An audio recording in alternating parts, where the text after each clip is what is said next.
Important update about YouTube playlists. Hey everyone. We've received many messages asking why our YouTube playlists aren't showing up. Do we create YouTube playlists? Yes, we absolutely do. So why can't you see them? Honestly, we're not sure. We've been in contact with YouTube support for several months now, but we still haven't received a clear answer or solution. After much discussion, our team has decided to take matters into our own hands. We believe the issue might be related to the number of playlists we've created on a single channel, possibly too many. Our solution?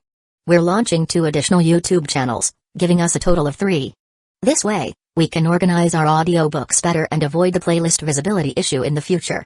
This change only affects our YouTube audience. If you're a patron supporter, you can still access all our audiobooks by visiting the collection menu on Patreon. Thanks so much for your time and continued support. Happy listening. As she chewed, she covered her mouth with her hand and smiled mischievously, her eyes curling into playful crescents. They snacked and chatted beneath the spring sky, their conversation naturally drifting back to the guild. Chico's magic is pretty unique, but she doesn't really stand out much. Rhodes mused. She's around Lixus' age, right? Chico is 3 years older than us. Lixus is 4. Myra leaned in slightly and lowered her voice. Between you and me, Chico seems to care about Lixus. She leaned in and spoke so mysteriously, Rhodes naturally scooted closer. Care? Myra's eyes sparkled. I think she likes him. Rhodes blinked. With Lixus's personality? That's a hard guy to like. He wasn't always like that. Myra said, her voice softer now. The old Lixus. He could be a bit blunt, but he got along with everyone. She began sharing a few stories from the past, little things she hadn't mentioned when showing Rhodes the guild photo albums. Moments that painted a more well-rounded picture of the guild and its members in earlier days. Rhodes tried to imagine it, but the only Lixus he'd encountered had been arrogant, distant, and painfully immature. Maybe he'd just met him during his worst phase.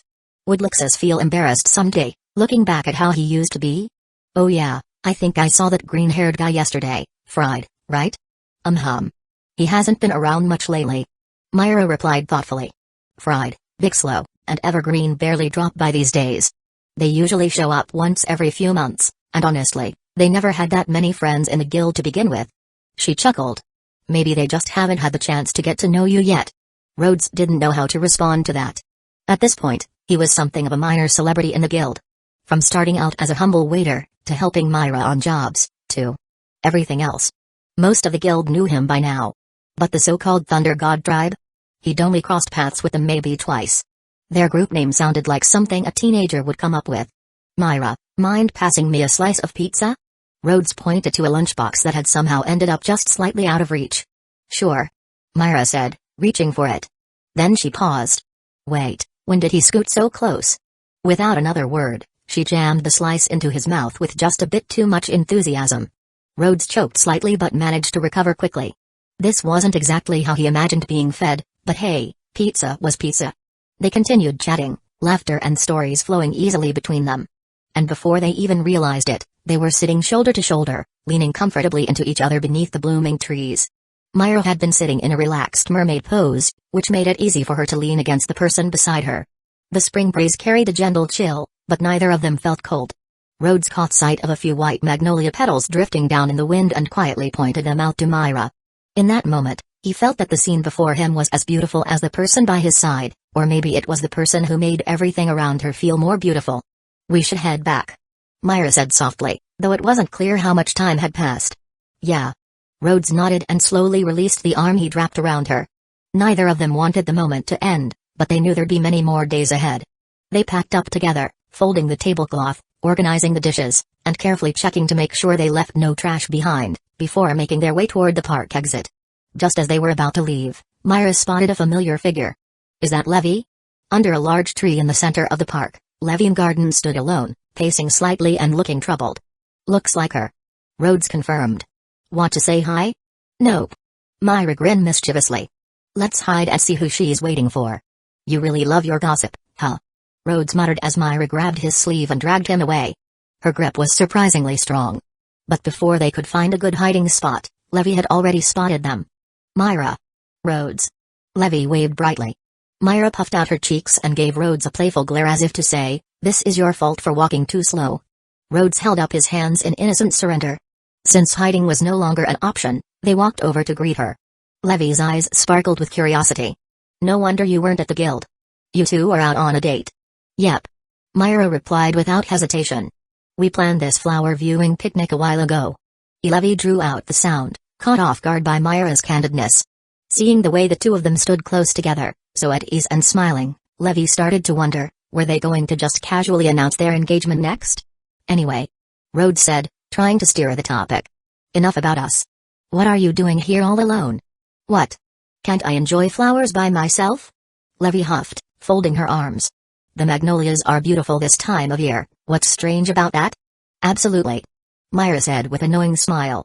She looked up at the tree above them, its branches budding with fresh green leaves. This magnolia really is gorgeous. Mrah. Levy whined, stomping her foot in frustration. Chapter 237, Going outside the city again? Actually, someone asked me to meet them here. Said they had something important to tell me. Levy sighed. They were being all mysterious about it, but I've been waiting forever, and no one's shown up. Myra immediately chimed in. I bet it was Jet. Nah, probably Droy. Rhodes added. I'll bet my brain explodes. Deal. Myra grinned. Both of them turned to look at Levy with mock serious intensity. Don't make bets like that. Levy muttered. It was Dubin. Dubin.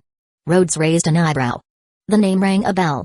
He was the guy who always talked about wanting to join Team Shadowgear, even though he didn't know any magic. Technically, he wasn't even a member of the guild. McGrath had once told him he'd be welcome at Fairy Tale if he ever seriously started learning magic, but Dubin gave up before even beginning. Still, he stuck around, chatting with Jet and Droy like an unofficial mascot. If Rhodes had to sum him up in 2 words, they'd be scruffy and idle. Looking at things now, it was pretty clear that all that talk about wanting to join Shadowgear was less about the team and more about Levy. Myra sighed dramatically. Ugh, I knew we should have hidden. This is all your fault, Rhodes. No more desserts for you. Then, with a teasing smile, she added. Levy really is popular, huh? Levy waved her hands quickly. No way. If we're talking popularity, nobody in Fairy Tale comes close to you, Myra. Oh, don't exaggerate. Myra said with a blush. So, how long have you been waiting here? We were supposed to meet at 2. It's almost 3 now. Levy said, checking the nearby clock. Calling someone out and showing up an hour late? That was pushing it. Rhodes tried to be diplomatic. Maybe something came up? Could have gotten delayed. Probably. I'll head back soon anyway. Levy replied, sounding half-hearted. Deep down, she already had a guess why Dubin had asked her out here. Even if she could be a little oblivious at times, it wasn't hard to figure out, especially after seeing the knowing looks on Myra and Rhodes' faces. She didn't have any special feelings for Dubin. If he showed up, she'd politely hear him out and clear the air. If he didn't, maybe it meant he gave up, and that would be easier in its own way. Alright, we're heading back to the guild then. Myra said with a wave. Rhodes counted 7 steps before he came up with the perfect plan to use his summoning magic to disguise Krugs as decorative boulders and spy from a distance, if Myra wanted to keep watching. But she didn't. She didn't stop until they were completely out of sight from Levy's location. Rhodes glanced over. You're not curious anymore? No need to spy. I already know how it'll end. Oh? You'll see soon enough. Myra gave him a playful wink, her energy bouncing with that familiar mischief. You know it's not nice to keep people in suspense, right? Then come closer. Rhodes leaned in, only for Myra to flick him on the forehead with her finger. Oh. Rhodes winced, rubbing the sore spot. It didn't feel like a flick, it felt like she'd tapped him with a tiny hammer. Myra grinned mischievously. That's the penalty for losing the bet earlier. But you didn't win either. Your turn, come on, lean in. Myra thought for a moment, then suddenly broke into a sprint. So childish. Rhodes muttered, before chasing after her. It took everything the Beastmaster had to finally catch up with the demon Mara Jane, right at the guild entrance, where he tapped her shoulder. Both of them were slightly out of breath, hearts pounding from the sprint. Myra looked a little flustered, while Rhodes was buzzing with adrenaline. At least they didn't get mistaken for a couple of lunatics during the chase. That was a win. Myra covered her forehead with both hands and gave him a pleading look. Can I owe it for now? Fine. Rhodes sighed, defeated by her eyes. Before stepping inside, Myra pulled a hair tie from her pocket and swept her bangs back into place. Rhodes raised an eyebrow. He had a feeling she was trying to hide a possible red mark. Inside the guild, no one seemed surprised to see them returning together. After all, they'd fallen asleep next to each other not long ago. Going out for a stroll together wasn't exactly shocking. Lockie greeted them with a theatrical sigh. Finally. We were so busy at lunch, I thought we'd forget how to breathe. You mean you were so swamped you forgot to use your lungs? Rhodes teased. Sorry. Myra said sweetly. The park's scenery was just too beautiful. We couldn't help lingering. Huh, just the scenery. Lockie muttered, clearly unconvinced. Instead of heading straight to work, Myra pointed something out to Rhodes. Wait. Dubin? Why is he at the guild? Rhodes blinked in confusion. Wasn't this the same guy who asked Levy out? And now he was just hanging out with Jet and Roy like nothing happened? Poor Levy. Myra seemed to have pieced it all together and walked over with Rhodes to have a word with Dubin. Well? Dubin scratched his head, sending a small cloud of dandruff into the air. Rhodes winced. I originally asked Levy out to confess to her. What? Jet and Roy slammed their glasses down on the table with a loud bang. You what? So what happened? Both of them shot to their feet, fists clenched on the table, practically vibrating with anticipation. But Dubin just shrugged. I don't know. Confessing sounded like a lot of trouble, so I didn't go. Rhodes blinked, dumbfounded. That's your definition of trouble? Myra smirked to herself. Just as she'd thought. Jet and Roy initially looked relieved, but their tempers flared again. So you made Levy wait in the park for an hour, while you stayed here drinking? I didn't mean to. Dubin said sheepishly. But then explaining it felt like a hassle too, so. I didn't. You absolute moron. Jet gritted his teeth. But it was hard to stay mad. That was just Dubin, he wasn't trying to be mean. He was just perpetually lazy. Jet let out a long sigh. I'll go explain it to Levy. Roy didn't argue. Instead, he gave Dubin a death glare. You better apologize later. For real. Sure enough, when Levy returned to the guild, Dubin did apologize, with Roy watching him like a hawk. His apology was genuine enough, but everyone knew this guy probably wouldn't change. Levy, being kind-hearted and already used to Dubin's quirks, forgave him easily. If it were Rhodes, he'd either pick a fight with the guy, curse him out and be done with it, or never talk to him again. One or the other. Maybe that was just how things worked. A good life needed a mix of calm and chaos. Whatever the reason, Rhodes found that his training efficiency had improved a lot in the days that followed. By early April, while exploring the Summoner's Rift, something new finally appeared in the barren pit. It was purple, with two massive pincers, a long tail coiled behind it, a jagged horn on its head, and a giant purple eye gleaming from beneath its shell-like wings. The Rift Herald. Even if its appearance was slightly different from the versions Rhodes had seen before, there was no mistaking it. Rhodes was getting increasingly curious, what kind of chaos would unfold once the Baron finally spawned. The very next day, he rushed straight to the Master. Heading outside the city again? Makarov asked, raising a brow. Is it urgent? It's not about size, it's about type. Rhodes explained. The new one's different. Same family as those bug creatures from last time. But this one's great at wrecking buildings. That caught Makarov's attention immediately. Say no more. Outside the city it is. Chapter 238, Rift Herald. Rhodes' description of the Rift Herald left Makarov deeply unsettled. The creatures Rhodes had been summoning were growing stronger, and stranger.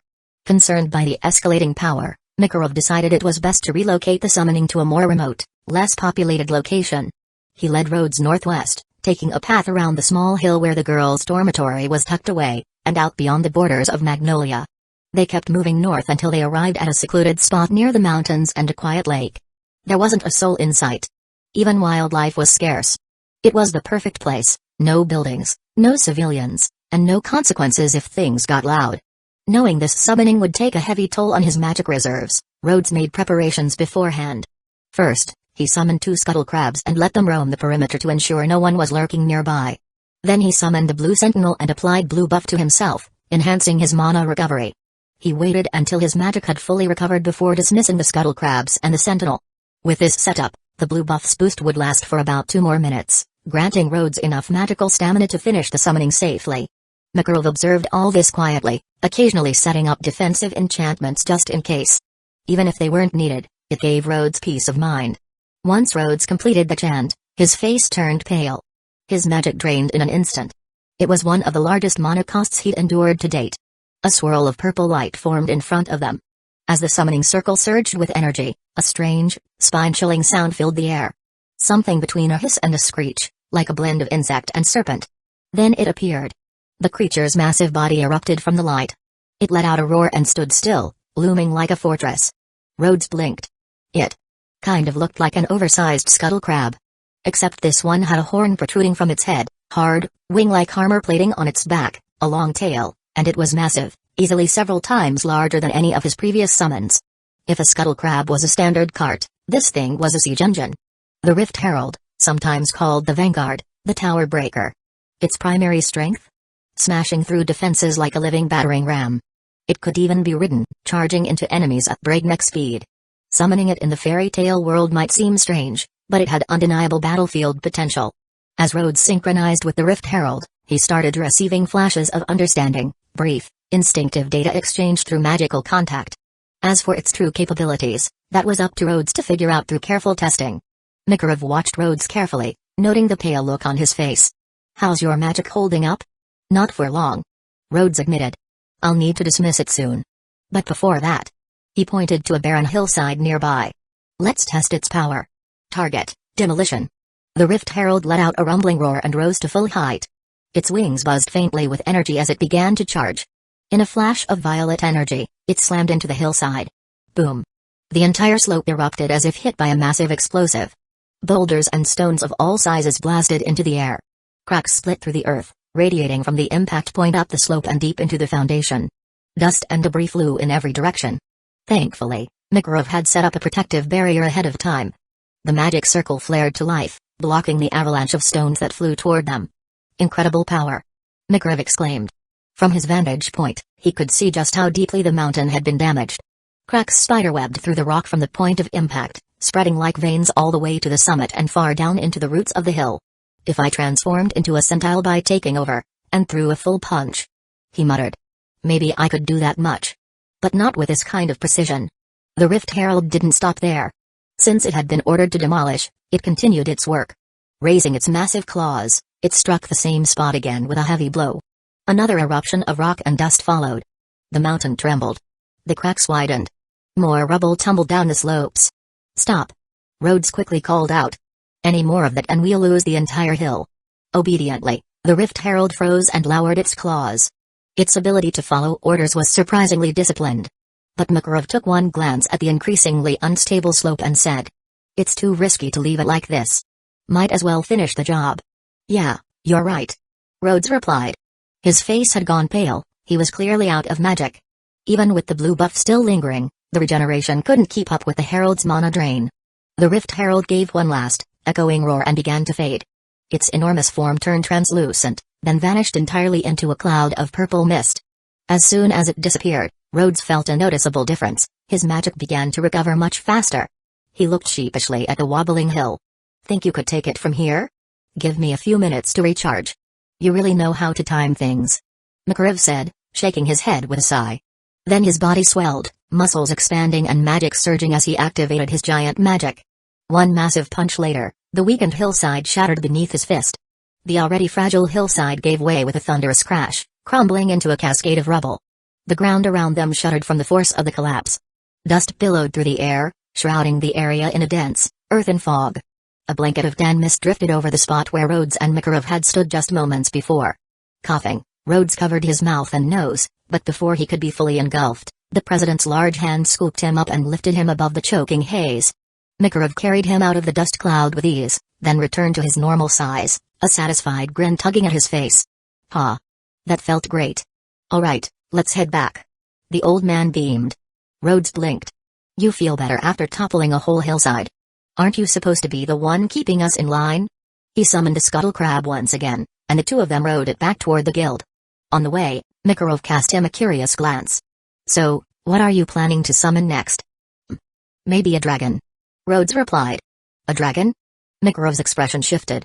He recalled the rumors from the day he first found Rhodes, how someone claimed they saw a dragon circling in the forest.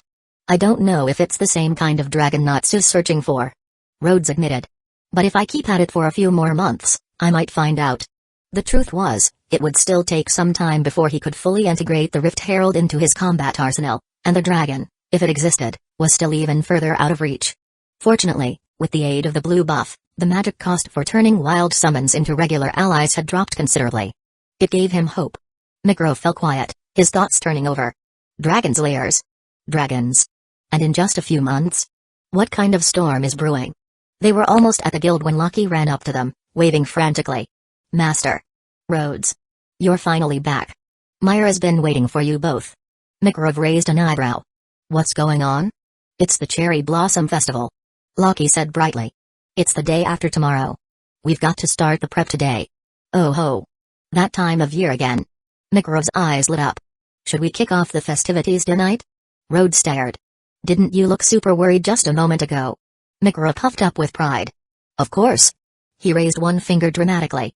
As wizards, we face all sorts of unexpected challenges. Sometimes we complete jobs with ease and earn big rewards. Other times, we risk everything for just a handful of jewels. But no matter what happens, we don't walk away. That's our code as mages. And even though tomorrow might bring storms, today's joy still matters. He looked at them warmly, hand raised high in the familiar fairy tale salute, index finger extended, thumb outstretched. That's why we never skip training. And we never skip the celebration either. That's what it means to be part of Fairy Tale. Chapter 239, New Mission. Guarding the Tears of Chris. More than half a month had passed since the Cherry Blossom Festival. The lively scenes from that day were still fresh in Rhodes' mind. Everyone had gathered to drink, admire the blossoms, perform, and play together. Even though not all the members had taken part in every activity, the entire event had been full of life and joy. The most anticipated event had been the bingo game, which was essentially a lottery. The grand prize? 2 all-inclusive tickets to a famous resort in Fiore. The lowest tier prize? A small snack. Unfortunately for Rhodes, luck wasn't on his side. Even after getting warm to enter as an extra participant to double his chances, all they ended up winning was a tiny cake. And that cake was won by Worm. As for the grand prize, it somehow went to Nab, who then turned around and invited Vegeta to go on vacation with him. Rhodes didn't even know what to say about that. Still, the thing Rhodes missed the most wasn't the prizes. It was the magical cherry tree, enormous, ancient, and glowing in rainbow hues under the night sky. To stand under those petals with dozens of fellow wizards, all people he could trust in battle and laugh with in peace, it was something Rhodes had never experienced before. In that moment, he hadn't just been focused on Myra. He had been swept away by the joy on everyone's faces, the laughter, the sparkle in their eyes, the warmth in the air. Even now, every time he thought of the rainbow-colored blossoms, he swore he could still see the glow of everyone's happiness in them. Now, more than 2 weeks later, Rhodes found himself working alongside Elfman. As they made their way toward a mission site, he couldn't help but sigh dramatically. Why is Nab so lucky? He looked like a background character, yet he'd pulled a prize like some divine chosen one. Was this what people called reverse prophecy? Elfman turned to him, unimpressed. You're still hung up on that? Of course. It was a 3-day, 2-night trip to a con resort. Who wouldn't want that? I wanted it too. Elfman said with a nod. I was gonna give the tickets to my sister. Rhodes nodded solemnly. Same. Sigh. Sigh. A man. Elfman suddenly grunted, looking ready to punch something again. Rhodes quickly changed the subject. Anyway, let's focus. Do you remember the details of the mission? Elfman crossed his arms and answered. We're helping a tribal chief find his kids who ran away from home, right? And we're supposed to protect the village while we're at it. Close, but not quite. Rhodes corrected. The siblings didn't exactly run away. They left on their own without permission. He took out the job scroll and held it up. The village we're headed to is called Monotropa. It's a small tribal village, and the chief is both their village leader and their tribe leader. There's a passage in Fiore's ancient history that mentions Monotropa, a very old tribal village. Rhodes explained. Though the tribe has started to be influenced by modern culture in recent years, it still preserves many traditional customs passed down through generations. The village treasures an heirloom called the Tears of Chris. It's made of gold and gemstones, but its real value doesn't lie in its material worth. According to legend, as long as the village holds this treasure, their lands will be blessed with good weather year after year. The tale's been passed down for ages, and every year, the village holds an elaborate festival to honor their ancestors. It's a bit like our harvest festival. But this year, something strange has happened. The Tears of Chris started to emit a strange light at times, and several villagers claim to have seen suspicious figures wandering near the outskirts. The village chief suspects someone's planning to steal the artifact. Elfman crossed his arms, his brow furrowed. Let me guess, the chief's kids ran off to investigate the suspicious activity on their own? Rhodes nodded. More or less. As the chief's children, they probably felt responsible for protecting the village's sacred treasure. They likely wanted to investigate things quietly and catch whoever might be behind it before any harm came to the village. Why is it always like this? Elfman muttered, struggling to find the right words. It seemed like every time he and Rhodes accepted a mission, they'd end up chasing after some impulsive kid acting without permission. Good intentions, sure, but reckless behavior always made things worse. Rhodes didn't respond out loud. Of course they kept running into cases like this, because he and Myra picked out the missions carefully. Still, there really were too many youths charging headfirst into danger without a second thought. So many times, it would have been safer and simpler just to hire a wizard in the first place. Rhodes had already prevented more than a few tragedies thanks to his careful planning and dependable strength. It was something to be proud of, but deep down, he always wished these situations could be avoided altogether. Elfman asked. So what are the chief's kids like? Are they actual kids again? This time, the client had been particularly thorough. Worried about their children's safety, the village chief had provided detailed information. Rhodes pulled out 2 photos and handed them over. It's not too bad this time. The older brother's name is Maul. He is 21. The younger sister's name is Vina, and she's 18. Since their village has a long history of martial tradition, both the brother and sister have been training since they were young. Rhodes explained. They've already become the strongest fighters in the tribe at such a young age. They could easily take on a tiger, or even a rampaging rhino, without breaking a sweat. If they have one weakness, it's that they're incredibly stubborn. Our biggest challenge might not be finding them, but actually convincing them to come back. Elfman crossed his arms. If they're that strong, why'd they even need us to find them? At first, the request was just to investigate who might be targeting the tears of Chris. Rhodes said. But yesterday, some villagers found the bodies of a grizzly bear and a wild boar just outside the village. They were both killed with a single strike. Clean, precise, and not at all like the combat style used by the tribe. That made the village chief think a mage might be involved. That's when they added a request to locate the siblings. And increased the reward. Elfman clenched his fists with fiery resolve. So a mage wants to steal someone else's treasure? That's not something a real man can let slide. Just don't underestimate the situation. Rhodes warned. Anyone who can take down beasts like a grizzly and a wild boar with a single hit. They're no ordinary opponent. And we don't know how many of them there are. Could be trouble. Don't worry. Elfman said, nodding firmly. I've been through my share of life or death battles. I'm not scared of a few punks. And besides, even if they were up against overwhelming odds. Elfman glanced sideways at Rhodes. If anyone had the upper hand in a numbers game, it was Rhodes. The moment trouble showed up, sometimes even before it did, Rhodes would summon his beasts in full force, flanking from above, below, and all sides. Sky, land, and underground, nowhere to hide. Every time Elfman teamed up with him, it was the same, blink, and the battlefield was already swarming. Truthfully, missions were a breeze with Rhodes around. But the manly Elfman wasn't satisfied with a victory where he didn't even get to throw a punch. He was determined to earn this one with his own 2 fists. Chapter 240, Destruction, Black Flame. Since they set off in the afternoon and the destination was far away, Rhodes and Elfman had to camp out overnight. Seeing Rhodes use his magic to produce a tent, cookware, and fresh ingredients, Elfman couldn't help but think, if this guy was always this thoughtful, maybe he could take good care of his sister. But then, your cooking is awful. How can a man not know how to cook? Elfman shoved Rhodes aside and took over the makeshift cutting board. Rhodes watched the burly man handle vegetables with practiced ease and couldn't help but feel something about this situation was off. Half an hour later, after the meal was ready, Rhodes took a bite and gasped. No way. Buddy, you're seriously good at this. Objectively speaking, Elfman's cooking skills were almost on par with Ursa's. Ursa, in turn, was nearly as good as Myra. And Myra? She was just a step behind Fairy Tale's legendary chef, Master Cook. As for Rhodes, he wasn't close to any of them. The only one who liked his food was warm. But to be fair, Rhodes had yet to find a single thing Worm wouldn't eat. Sweet, sour, bitter, spicy, raw, or even half-frozen, Worm didn't care. Rhodes suspected Worm's one criterion for food was that it didn't kill him. It was early April, and spring was well underway. The evening was warm enough that they didn't need to rush into the tent. Stargazing beneath the open sky sounded perfect. But one look at Elfman and Rhodes thought better of it. Yeah. Back to the tent. Some meditation, then sleep. They still had a long road ahead in the morning. Elfman blinked in confusion. Did Rhodes really go to bed this early every day? The next morning, they had breakfast with the coachman and resumed their journey. Even though the people they were supposed to find could supposedly protect themselves, time was of the essence on a mission like this. The carriage rolled through open fields, past winding roads and a quiet town. Aside from a quick food stop for the coachman, they didn't linger. As the sun crept toward noon, Rhodes suddenly sat upright. Stop the cart. Now. The coachman hit the brakes, and Elfman looked at him with concern. What's going on? Something's wrong. Rhodes replied, eyes narrowing. Through the vision of a scuttle crab he'd sent ahead, He could already see the village they were headed for. From this distance, all he saw were collapsed homes and scorched earth. Rhodes' face darkened. "We're getting off here."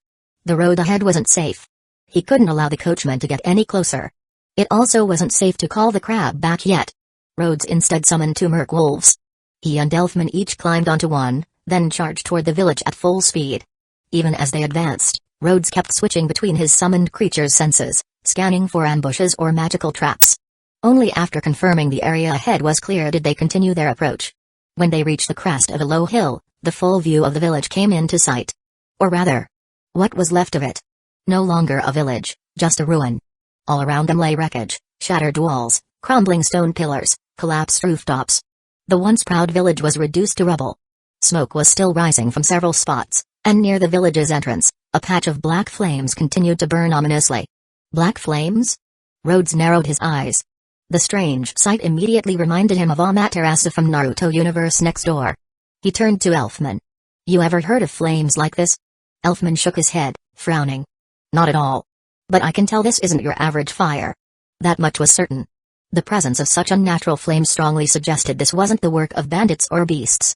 A wizard had done this, and not a regular one, either. As Rhodes and Elfman carefully approached the ruined village, an unsettling silence pressed in around them. There were no cries for help. No whimpers. No shouting. Nothing. That silence said it all: either the villagers had all escaped, or there were no survivors left. The black flames, though diminished, still radiated immense heat. Even from several meters away, the scorching air forced the summoned wolves to crouch and lower their bodies instinctively. Rhodes found himself comparing it to Natsu's flames, the fire he was most familiar with. To his shock, he realized that aside from the time Natsu had used his Dragon Slayer secret art under the effects of a red buff, even he might not be able to match the sheer intensity of this black fire. Who could have done this? Rhodes muttered, racking his memory for any mention of such magic in the magic encyclopedia. But there were no matches. No leads. Either this was an entirely new type of magic, or it was a highly classified and rare form, possibly even a lost magic. "Rhodes." Elfman's voice was low and heavy with dread. Following his gaze, Rhodes saw the scattered remains of the village's defenses, swords, spears, shields, all lying broken among the rubble. Next to each of them, a body. The worst-case scenario had come true. It looked like the villagers had put up a fight. But they hadn't stood a chance.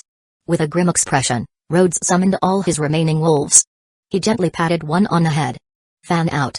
Look for any survivors, any foreign scents, or anything suspicious." The wolves split up, sniffing and scouring the wreckage with practiced precision. Rhodes and Elfman did their own search, clinging to the faintest shred of hope. Then, not long after, one of the wolves gave a soft, urgent howl. Woo-woo! It returned with a piece of torn fabric clutched gently in its jaws. Rhodes took it, unfolding the charred scrap. The cloth was mostly black, but across its surface, he spotted a partially intact emblem. Dark red lines forming a jagged heart, spikes, and what looked like the curve of a bat-like wing. Rhodes' eyes widened in alarm. Grimoire heart. What? Elfman blinked in confusion. "That's their emblem," Rhodes exclaimed, his voice tight with shock. Grimoire heart. One of the Blum Alliance's big three. One of the strongest dark guilds.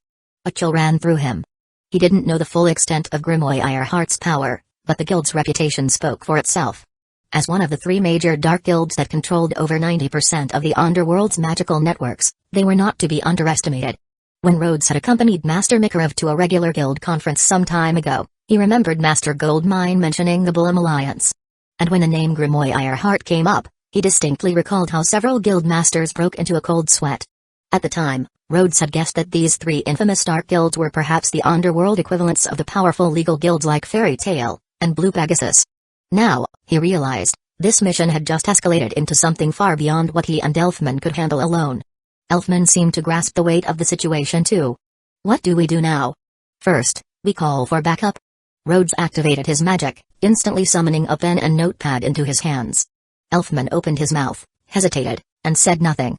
Normally, wizards were expected to handle emergencies on their own during missions.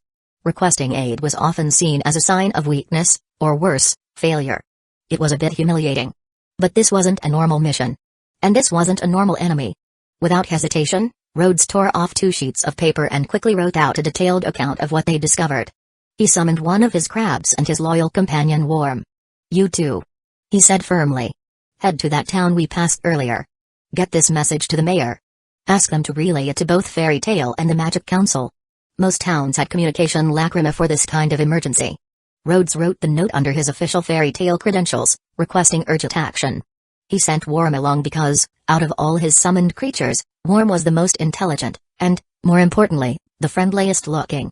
If anyone could calmly deliver a message without scaring the locals, it was Worm. With that done, Rhodes turned back to the ruins and began planning their next move. Realistically, the safest option would have been to leave right away. They could have fled back to town and waited for reinforcements. But there might still be survivors buried beneath the rubble. And even if there weren't, the two siblings the client asked them to find might still be out there somewhere, injured, lost, or worse. Rhodes clenched his fists.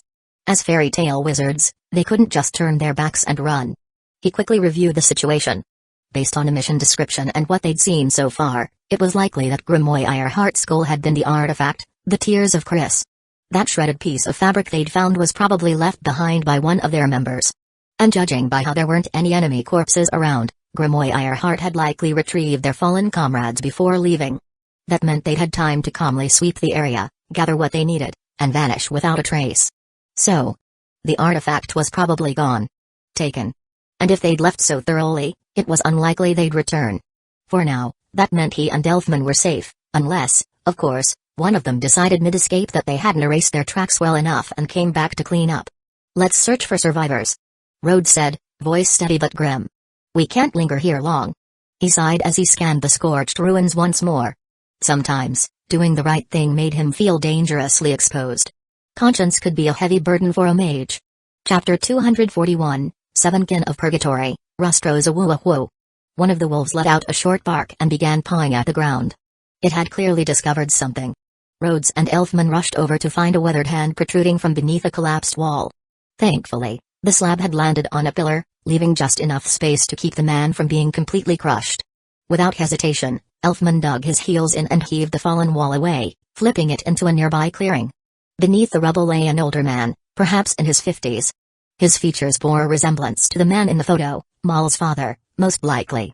His chest was caved in slightly, and a broken spear was lodged deep in his abdomen. He was barely hanging on. Summon, Brambleback. Red buff. Rhodes immediately called upon the Brambleback to cast a healing field, even though he knew deep down that the man's injuries were far too severe. Still, he had to try.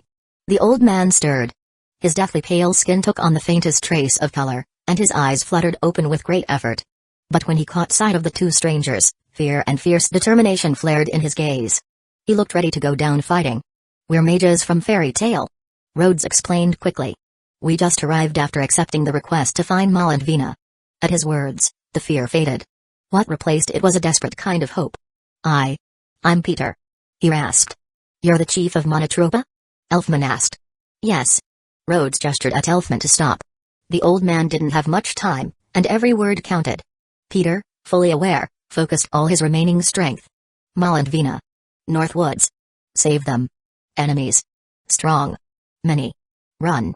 Please. Before the spell's light could fade, the glow from red buff had already vanished. Peter's brief vitality dimmed with it. His face turned ashen, the color drained away as quickly as it came. Mr. Peter. Mr. Peter. Elfman called, panic rising in his voice. But there was no answer. His fists trembled. He clutched his chest, overwhelmed. The weight of watching a life end before his eyes was unbearable. Memories surged, grief, guilt. Suddenly, a sharp jab to the gut jolted him. Focus. Rhodes stood over him, his tone serious. The chief made his final request. Our job now is to find Mal and Vina, and bring them back alive. His reward is peace. Elfman was silent for a beat. Then he took off his coat and gently laid it over Peter's body. Yeah. A man completes his mission. Rhodes summoned another crab and turned to Elfman with a calm, strategic tone. Listen. The target's location is the northern forest. The enemy may still be nearby, and strong. But our mission isn't to fight them head-on. It's to find Mal and Vina and get them out of there safely. So don't engage the enemy directly. Our top priority is getting the targets out safely. If escape becomes impossible, then focus on delaying them as much as possible. Rhodes wasn't placing too much faith in reinforcements. The distance from the guild was too great, it had taken them nearly 8 hours by carriage just to get here. Unless they could somehow contact another Fairy Tale team already out on a mission, or luck out with a nearby Magic Council unit, they'd be on their own. All he could do now was hope that Grimoire Ironheart hadn't dispatched one of their top enforcers for a small rule raid. He and Elfman mounted the crabs and soared northward. But they didn't get far. A gray-haired young man suddenly appeared, blocking their path in the middle of a mountain pass. He struck a dramatic pose like he'd been waiting for this exact moment. Rhodes stiffened. His summoned scuttle crab had scouted the area earlier and hadn't sensed this guy at all. "Ah, wayward fairies." The man's voice rang out with theatrical flair. "Lost in these forsaken wilds, shall your tale unfold in a song of surrender? Or the canvas of combat?" Whether he'd overheard their conversation or simply recognized the guild emblem on Elfman's shoulder, it was clear this man knew they were fairy tale. Elfman scowled. "Who the hell are you? Was it you who did this to that village?" Rhodes instinctively placed a hand over his pendant, silently activating his detection magic to check for hidden threats nearby. Guiding forgotten warriors to their long-awaited rest is but a trivial duty for a demon. The stranger mused, striking yet another needlessly elegant pose. With a grand sweep of his arms, he conjured a flurry of magical illusions. Glimmering stars and blossoms that swirled around him theatrically. "Let me grace your memories with my name before you depart this world. I am Rustrose, of Grimoire Ironheart. One of the seven kin of Purgatory." As he introduced himself, sparkles and petals danced behind him, his own magic casting special effects for dramatic flair. He even conjured a magical rose, which he twirled beneath his nose as if savoring the scent. Pity, though. Even a name as beautiful as mine can't mask the stench of death I smell around you. Rhodes could only think one thing: this guy was ridiculously theatrical. Sure, Lixus could be arrogant, but even he didn't pull stunts like this. Elfman clenched his fists. "Who are you calling dead, you creep? Watch it," Rhodes warned quietly, still monitoring the enemy's mana fluctuations. "Feel his magic. It's not normal." Elfman's brow furrowed. "This pressure. It's like standing in front of Ursa." "Oh? So you've noticed the difference in power?" Rustrose adjusted his glasses with a smug smile. "Then allow me to carve your fears into eternity. May your last thoughts be of the futility of resistance." Honestly, if this guy weren't an enemy, he and Loki might have gotten along well. She could even learn a thing or two about over-the-top dialogue from him. Rhodes figured if Rustrose liked to monologue so much, he might as well squeeze some intel out of him. "You weren't the one who cast that black flame in the village, were you?" "Humphrey." Rustrose scoffed lightly. "That messy display? TCH, Zankro never bothers with cleanup." Rustrose shook his head disdainfully and added. "That hideous inferno had no art. Not even a shred of beauty. Certainly nothing like my imagination." More dazzling special effects flared to life again, but Rhodes only focused on the keywords he'd just caught: Zankro and imagination. Zankro, clearly a companion of this man, and likely just as strong. Dangerous. As for imagination, Rhodes couldn't figure that part out, so he decided to ask directly. It was a good chance to both learn something and gauge how much of a show-off this guy really was. "Imagination?" Rhodes echoed, raising an eyebrow. "Yes, imagination." Rustrose twirled dramatically. "For instance, my guardian beast, Thunder Berserker Belkuses." With a sweeping gesture, a massive beast suddenly took form. It had twin horns and wore dark, heavy armor. As it roared into existence, its ironclad fist came crashing down toward them. The scuttle crab reacted instantly, leaving behind an afterimage as it darted out of harm's way with both riders in tow. The creature's strike landed hard, smashing a deep crater into the earth. The shockwave trembled through the soil, momentarily disrupting the crab's footing. Elfman stared, stunned. "He's like a second you. It's a summoning magic just like yours." "Maybe not exactly," Rhodes muttered. "But whatever it is, it's not simple." He narrowed his eyes. "You go on ahead. He's not alone. And his teammates are probably after Malandvina." What was even more troubling was how this guy clearly wasn't an idiot. That was always the most annoying kind of opponent. Rhodes leapt down from the crab. "Summon. Sentinel." The enemy beast charged again, and Rhodes' sentinel rushed to meet it. Their fists collided with a resounding boom, unleashing a shockwave that flattened the nearby weeds and kicked up a whirlwind of dust. Neither side gave an inch. For now, they were evenly matched. Rustrose blinked, surprised. So this unassuming mage had a summon strong enough to match his? Interesting. Elfman hesitated, torn about leaving, but the crab, obedient to Rhodes' earlier command, carried him sideways, toward the forest. Blue light shimmered around Rhodes as the blue buff activated, enhancing his magical reserves. Elfman glanced back and, for a brief moment, saw Rhodes' figure framed against the light, his stance firm, his eyes steady. It looked manly. "Even if I hate to admit it," Elfman muttered. "Don't forget. If something happens to you, my sister's going to be heartbroken." I know. And the same goes for you. Rhodes shot back, still facing forward. But don't be reckless. I mean it. He rattled off his final instructions in quick succession. Your mission isn't to beat the enemy, it's to find Mal and Vina and get them out safely. That's all that matters. Manly. Elfman bellowed, gripping the crab's antennae like reins. Go. Chapter 242, Match of Equals. Rhodes still felt uneasy about sending Elfman off alone, so he dispatched additional summons, a pack of Krugs, a squad of Raptors, and a group of Merc Wolves. That way, even if Elfman ran into a powerful enemy force, there would still be a fighting chance to escape. As for heavier summons like the Brambleback, Blue Sentinel, or the Rift Herald, which consumed a lot more magic power, Rhodes decided not to risk them. In a battle of this scale, calling them out now would be flirting with disaster. Oh? A touching farewell? Rustrows remarked, interrupting with a sneer. Unfortunately, I don't care for emotional theatrics. He waved his hand again. Wind Guardian Beast. Belfast. Another massive beast appeared in a swirl of magic. It looked vaguely like a dinosaur and Wirren, sporting a long, thrashing tail and plated in steel armor. Just like before, the beast let out a booming roar and charged, this time targeting Elfman's direction. Summon. Brambleback. Rhodes' summon lashed out, its flaming claws smacking the armored beast across the snout. With a loud clang, a metal plate flew off as the dinosaur staggered from the impact. It shook its head, snarling, then lunged at the Brambleback. The colossal beasts clashed fiercely. Explosions of dust, grass, and debris erupted with each blow. The earth shook with the pounding of their fists and claws. Roads cracked. Trees split. It was a battlefield fit for titans. The Blue Sentinel and Rustros's twin-horned behemoth were locked in a brutal, evenly matched brawl, chipping stone and denting metal with every hit. The Brambleback, meanwhile, was gaining the upper hand against the dinosaur, slowly wearing it down with fiery slashes. But the two summoners, Rhodes and Rustrows, weren't watching the clashes unfold. They both realized something at the same time. In the world of magic, a powerful summoner often meant a physically weak mage. That logic didn't quite apply to Rhodes, who trained both body and magic. Rustrows, too, assumed he was a rare exception, like one of his own companions.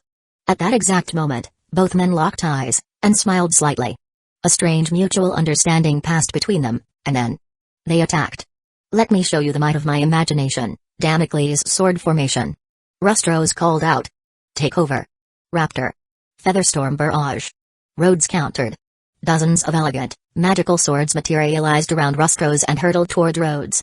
Hundreds of crimson feathers, razor-sharp like enchanted blades, surged from Rhodes and flooded toward Rustrows. Both men leapt into the air at the same moment. A pair of glowing white wings formed around Rustrow's ankles. Rhodes' arms morphed into wings of blazing red. What graces my feet now are the wings of Pegasus, soaring freely above the earth. Rustrows shouted theatrically. Their magical attacks crashed into the earth below, leaving swords and feathers embedded in the spot where they just stood.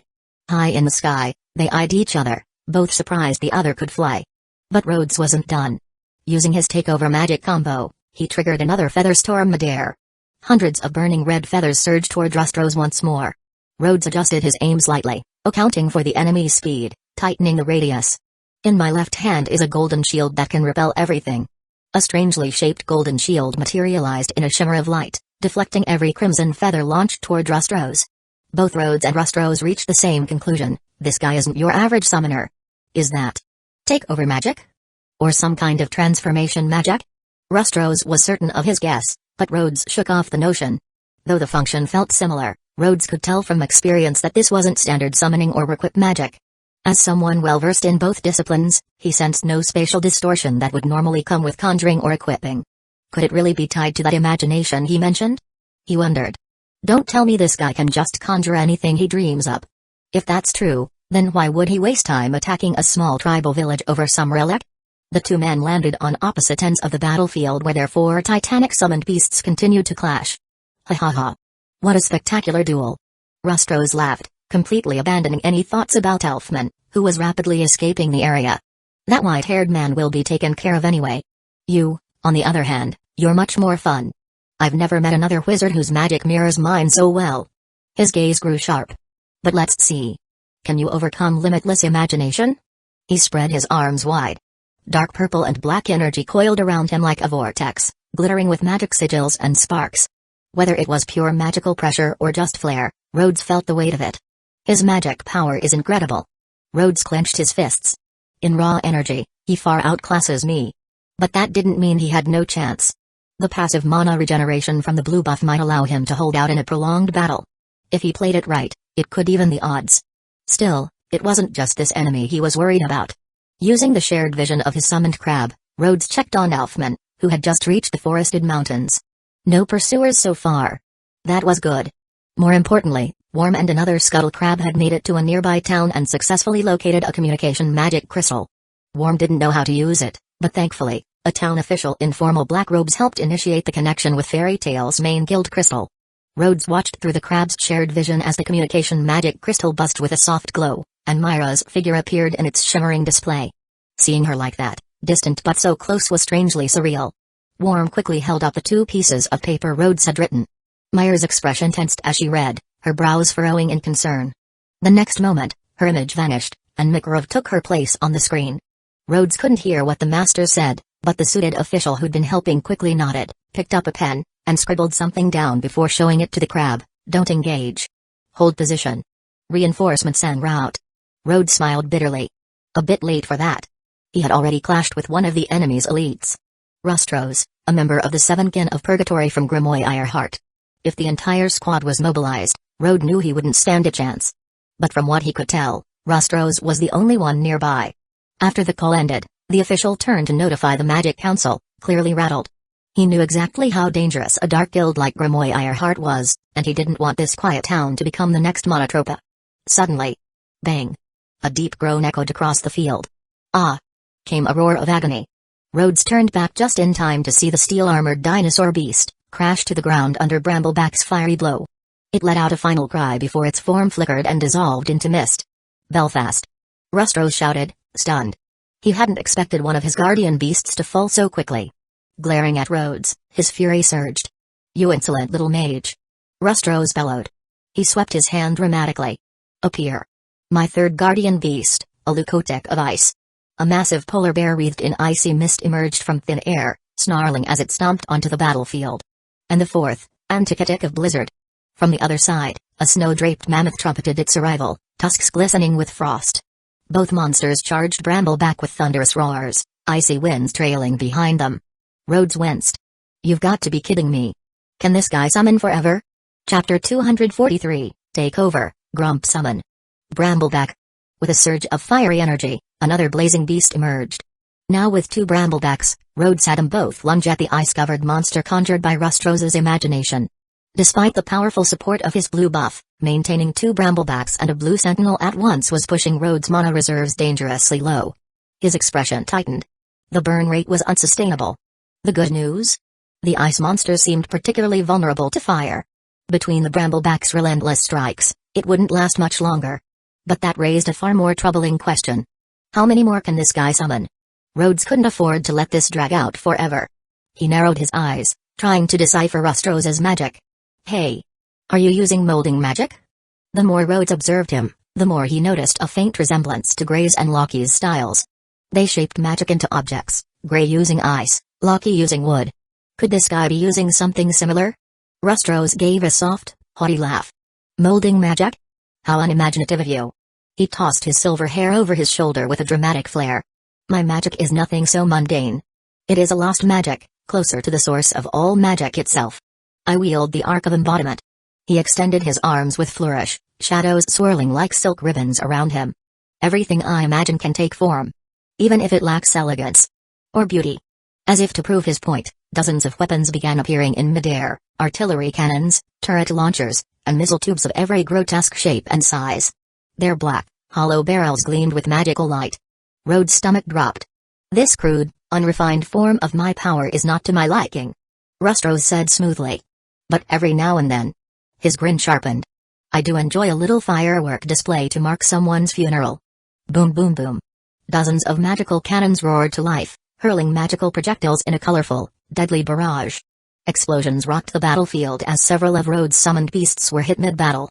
Under the relentless blasts, their forms flickered, then burst apart into shimmering light. Even the Blue Sentinel and the Bramblebacks couldn't hold out forever. But Rhodes wasn't caught unprepared.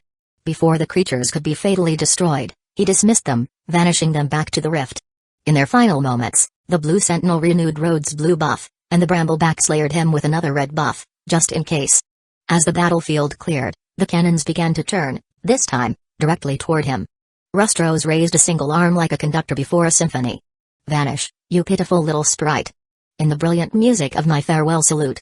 Cannons fired again, dozens of magical salvos streaking through the air like falling stars. But Rhodes was gone. Just before the blasts hit, he dove beneath the battlefield by taking over Krug. Rhodes, still operating with a cautious mindset, summoned his remaining group of Krugs and sent them burrowing underground as a hidden flank. They didn't descend quickly enough, so one of the cannon shells clipped them during the retreat. Fortunately, it wasn't a direct hit, just minor damage, nothing serious. Basic physics reminded him, sound travels well through solids. So, even buried deep beneath the earth, Rhodes could hear the rumbling cannon fire above. It filled the underground with muffled thunder, and also a twinge of envy. If I had a magic like Arc of Embodiment, he mused to himself, I'd be able to conjure infinite blades or an entire mechanical legion in no time. Focus. He told himself, clearing the ridiculous visual from his head. This kind of magic must have a limit. Even if he calls it superior to molding magic, the two can't be that different. Since he didn't have much information about the Arc of Embodiment, he decided to treat it like a specialized form of molding magic and strategize accordingly. After all, thanks to his time with Loki and Grey, Rhodes had a solid grasp of molding magic fundamentals. The key limitation, aside from mana cost, is that molding magic relies on a deep understanding of the subject being shaped. Without that, the caster can only create shallow, superficial copies. That would explain why Rustros could instantly summon the 4 guardian beasts. They were likely creations he had visualized over and over again, possibly even practiced hundreds of times. He knew them inside and out. And that also meant, he won't be able to copy my summons. Rhodes whispered to himself. Not unless he knows them as well as I do. And he doesn't. That, at least, was a reassuring thought. But before Rhodes could consider the next move, the cannon barrage stopped. His instincts flared. He immediately shifted positions underground. Swimming through the soil like a mole using the Krug's tunneling technique. Crack. An enormous iron spike, at least 3 meters tall, slammed into the exact spot he just vacated, splitting the ground wide open. A beat too late, and he would have been skewered like a kebab. I hope you'll vanish into the other side of the abyss, rather than cowering underground. With a flourish, Rustros swung his right hand downward. In an instant, his arm warped, stretching forward unnaturally and transforming into a jagged, black claw. It shot out like a spear, piercing straight through Rhodes' chest. GHH. Rhodes gasped, caught completely off guard. He'd barely had time to react, and despite reinforcing his body with his Krug transformation, the tough armor-like shell crumpled like parchment against the force of that claw. Blood splattered.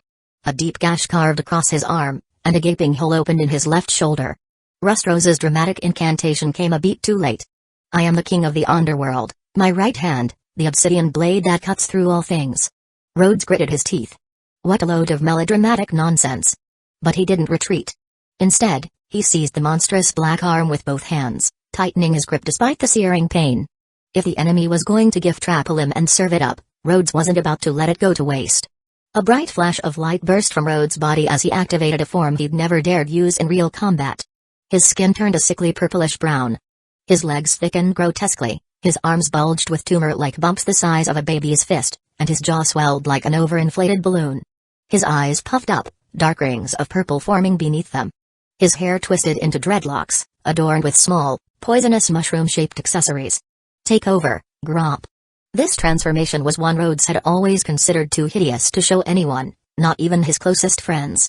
He had practiced it in secret, disgusted with the look, but impressed with its power. Today, Rustros had made the mistake of hurting him with his bare hands. So now, Rhodes' entire body exuded venom.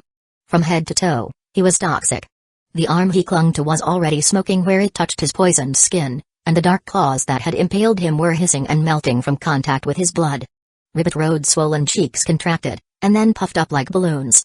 His jaw distended, and from his grotesque toad-like mouth, he spat a blast of dark purple sludge, arcing it straight toward Rustros like a venomous water jet. In my left hand, a golden shield that deflects all harm. A radiant shield appeared before Rustros, catching the spray of poison midair. But SS. Smoke billowed from the point of contact. The golden shield sizzled, rapidly corroding under the toxic spray. The acidic poison wasn't just poisonous, it was laced with a strange fire, burning through the shield like acid through cloth. Og! Rustros cried out as the feedback of his own magic rebounded through his body. The obsidian sword arm and golden shield vanished, his arm reverting back to flesh. His sleeve was torn, skin blistered and charred where the toxin had touched it. Rhodes, still holding his grotesque toad form, gave a heavy wheeze and asked with narrowed eyes, "Oh? So it really wasn't molding magic?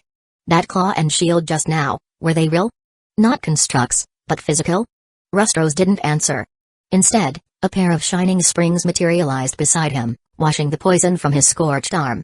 But even as the water cleansed the surface, his arm trembled from the lingering sting. Clutching his wrist, Rose adjusted his crooked glasses with a shaking hand. "How unsightly. An abomination like you deserves only one home, the deepest pit of the underworld." Rhodes snorted through his bloated cheeks. This guy really wouldn't drop the act. "Featherstorm barrage!" he shouted. Above, his raptor summon, now rested, released another volley of blazing crimson feather blades. Rose instinctively summoned his winged boots to leap, but the moment his feet tensed. Snap! Something clamped down around his ankles. His eyes widened. When? Chapter 244, Tear It Down. Golden Shield. A radiant golden barrier appeared in Rose's left hand once more, just in time to block the flurry of crimson feather headed his way. But Rhodes noticed something important: the shield materialized much more slowly this time. Jet black sword. With a swift swing of his right arm, Rose cleaved down into the ground, slicing a crug clean in half. As he lowered the shield to follow up, he realized Rhodes had vanished. "Hiding underground again, you filthy little rat?" he sneered. He began shaping a new summon in his mind, planning to manifest Tower of Danger to burrow down and flush Rhodes out. But just then, a flicker of shadow passed over the earth. Rose looked up sharply. There he was. The grotesque, toad-like figure of Rhodes was already midair, descending from above with purple venom bubbling at his lips. Damn it! Rose could only throw up the shield in a panic, not having the focus to conjure something more elaborate while still reeling from the searing pain in his arm. SS. The caustic venom splashed against the shield with a hiss, releasing a plume of noxious steam. Rose cried out in pain again, his expression twisting with fury. Slamming his right palm into the ground, he roared. "Let pain fuel my imagination, thorn hell." A horrible grinding sound echoed outward. Thousands of gleaming steel spikes erupted from the earth, each one over a meter tall, spreading across a 2-kilometer radius with Rose at the center. Anyone caught falling within would be impaled like a pincushion. But Rhodes' figure twisted midair. His arms flared outward and shifted into red glowing wings. With a flap, he stopped himself from falling into the deadly spike field. TCH. Rose clicked his tongue in annoyance. That's right. This best can fly. Then become the sacred guardian beast's prey. Rhodes continued circling high above and loosed another wave of feather knives down toward him. But Rose was already ready. The arc of embodiment surged again, and from it, a massive steel pterosaur took shape at his side, its wings sharp as blades, its body reinforced like living armor. The beast screeched and batted the feather knives away with a powerful sweep of its wing. Rose vaulted onto its back in one fluid motion, and the steel beast immediately took flight. Sha! With a metallic cry, the monster opened its jagged beak and dove toward Rhodes, razor teeth glinting in the sun. Rhodes winced. Without the power boost from the red buff, his feather knives couldn't do much more than scratch the creature's armor. They certainly weren't enough to stop something like this. He turned and fled. But the beast was faster. Fall from the sky, little fairy. The metal wyvern flapped its wings with tremendous force, closing the gap fast. Rhodes felt its breath at his back as the jaws opened to clamp down. At the last second, he jerked into a sharp downward spiral, twisting into a tight arc and diving under the beast in a narrow escape. The maneuver was flawless. Rhodes had learned that trick during all those aerial chase games with Happy. The small cat loved dodging like that to avoid his larger partner during flight training. Now, Rhodes used it perfectly, just like Happy had taught him. A high-speed game of aerial tag unfolded above the battlefield, one massive creature, one nimble toad-winged mage, weaving and spiraling through the air. Rhodes' raptor, he'd summoned earlier, swooped in to assist, but before it could land a hit, the beast turned and caught it midair with a brutal strike of its steel talons. The raptor vanished in a shimmer of light, dismissed from the field. Rhodes twisted midair, agile and focused, searching for the right moment to strike with his featherstorm attack, aimed squarely at Rose riding atop his summoned steel bird. In response, Rose conjured a shimmering shotgun from thin air and fired intermittently at Rhodes, forcing him to maneuver erratically in the skies. As the aerial chase continued, Rhodes caught a glimpse of Elfman in the distance, already locked in battle against a massive force. Rhodes's eyes widened. There's at least 100 enemies over there. I need to get to him, fast. But flying straight in would mean dragging this lunatic along for the ride. He wouldn't be able to shake Rostro's. Do I take him down right here? Bang. Ugh. A shot tore through Rhodes' wing. Blood sprayed midair, and crimson feathers scattered like falling petals. His flight wavered, speed and maneuverability dropping sharply. The massive steel wyvern opened its iron jaws wide and snapped them shut with a metallic clang, trapping Rhodes in its mouth. The fairy of flight swallowed whole by sacred guardian beast, feathers fluttering, blood dripping. What a tragic and beautiful scene. Rostro's monologued with theatrical flair. Take over. Brambleback. In an instant, his form surged in size, his body wrapping in thorny bark and flaming vines. He transformed into a living tree-like warrior, a glowing red ember pulsing at his chest. The aura of the red buff ignited around him once more, and the wounds on his shoulder and arm began healing at an accelerated rate. The beast throat was much too tight to hold him. The giant beast tried to swallow its catch. Rostro's imagination had outfitted its stomach with the power to melt enemies with acidic bile. Rhodes wasn't about to let it get that far. Calculating his angle, he slashed his flaming claw downward. With one brutal swipe, he tore through the wyvern's esophagus from within, his attack bursting upward and grazing Rostro's on the back. Whap! Jet black sword. Rhodes' palm dripped with blood. Across from him, Rostro's wasn't much better, his arm bore several gashes, still bleeding from their midair clash. Though they'd fought high above the ground, the skirmish had been too brief to take them far from the battlefield. Below them, the steel spikes Rostro's had summoned earlier still jutted from the ground like a deadly forest of spears. Rhodes gritted his teeth. He couldn't land safely like this. Channeling the lingering power of the brambleback, he called forth wood magic, commanding thick vines to burst from the soil. The bramble-like tendrils wove quickly between the steel spikes, coiling together to form a platform strong enough to support his landing. But the moment his feet touched down, Rhodes sensed something was wrong. Rostro's didn't land with me. Above him, the Grimoire Heart Mage hovered midair. Glowing white wings flared from his boots, and his arms spread wide in an exaggerated pose, casting magic with theatrical flair. Manifest, Danger Tower. Let the foolish Phi drown in despair and return to dust. Rhodes' eyes went wide. Without realizing it, his body had been caught, completely immobilized, as if fused to the rising wall beneath him. Even in brambleback form, he couldn't break free. Panicked, Rhodes immediately released the takeover magic, hoping a smaller body might allow him to escape. But it was no use. He tried again. Take over, Blue Sentinel. Nothing. The walls closed in around him as if the very earth refused to let him go. The structure continued to grow upward, stone upon stone building into an ornate tower that wrapped around him like a magical sarcophagus. From above, Rostro's grinned triumphantly. Give up. This is an unbreakable masterpiece of my imagination. No one has ever escaped from it. This is bad. Rhodes clenched his teeth. He didn't know what this tower spell would do once it fully formed, but he could feel the tremendous magic power building within it. If it finished, he was dead. A tower? A sudden thought flickered through his mind. If I can summon the Rift Herald. That summoned beast was built for demolishing structures. If he could bring it out, he might still stand a chance. But there was a problem. He couldn't move his hands. He couldn't touch his pendant, the key catalyst that allowed him to summon. Rostro's had deliberately sealed him in a way that prevented summoning. Rhodes' heart pounded. Unless. Believe in yourself. You're stronger than you think. Magic flows from the heart. If you can't trust in yourself, your magic will falter. Makarev's warm, reassuring voice echoed in Rhodes' mind. He forced himself to tilt his head upward. Just barely, he felt it. The pendant. Pressed against his skin. Still there. His heart pounded like a drum. I practiced this. It has to work now. I have to make it work now. Gritting his teeth, Rhodes focused everything he had into a desperate mental cry. Rift Herald. Hear me. Rift Herald, respond to my will. A pulse of heat surged from the pendant. Buzz. A brilliant light burst forth where the pendant touched his collarbone. His magic power was drained in a sudden wave, funneled directly into the summoning. Purple light erupted at the foot of the tower, the ground rumbling as something massive forced its way into the world. A hulking, violet-armored beast surged from the earth with a roar that shook the sky. The Rift Herald. Rostro's eyes widened, pupils narrowing in disbelief. That's impossible. Panicking, Rostro's thrust his right hand forward and shouted, too late. Be erased. Toe. But Rhodes shouted louder, his voice ringing with defiant strength, Rift Herald, tear it down. Boom. The Rift Herald howled and launched forward in a flash of violet energy, its massive form ramming into the tower like a living battering ram. Stone cracked, then shattered. Fissures spiderwebbed outward from the impact, splitting the ornate structure from base to spire.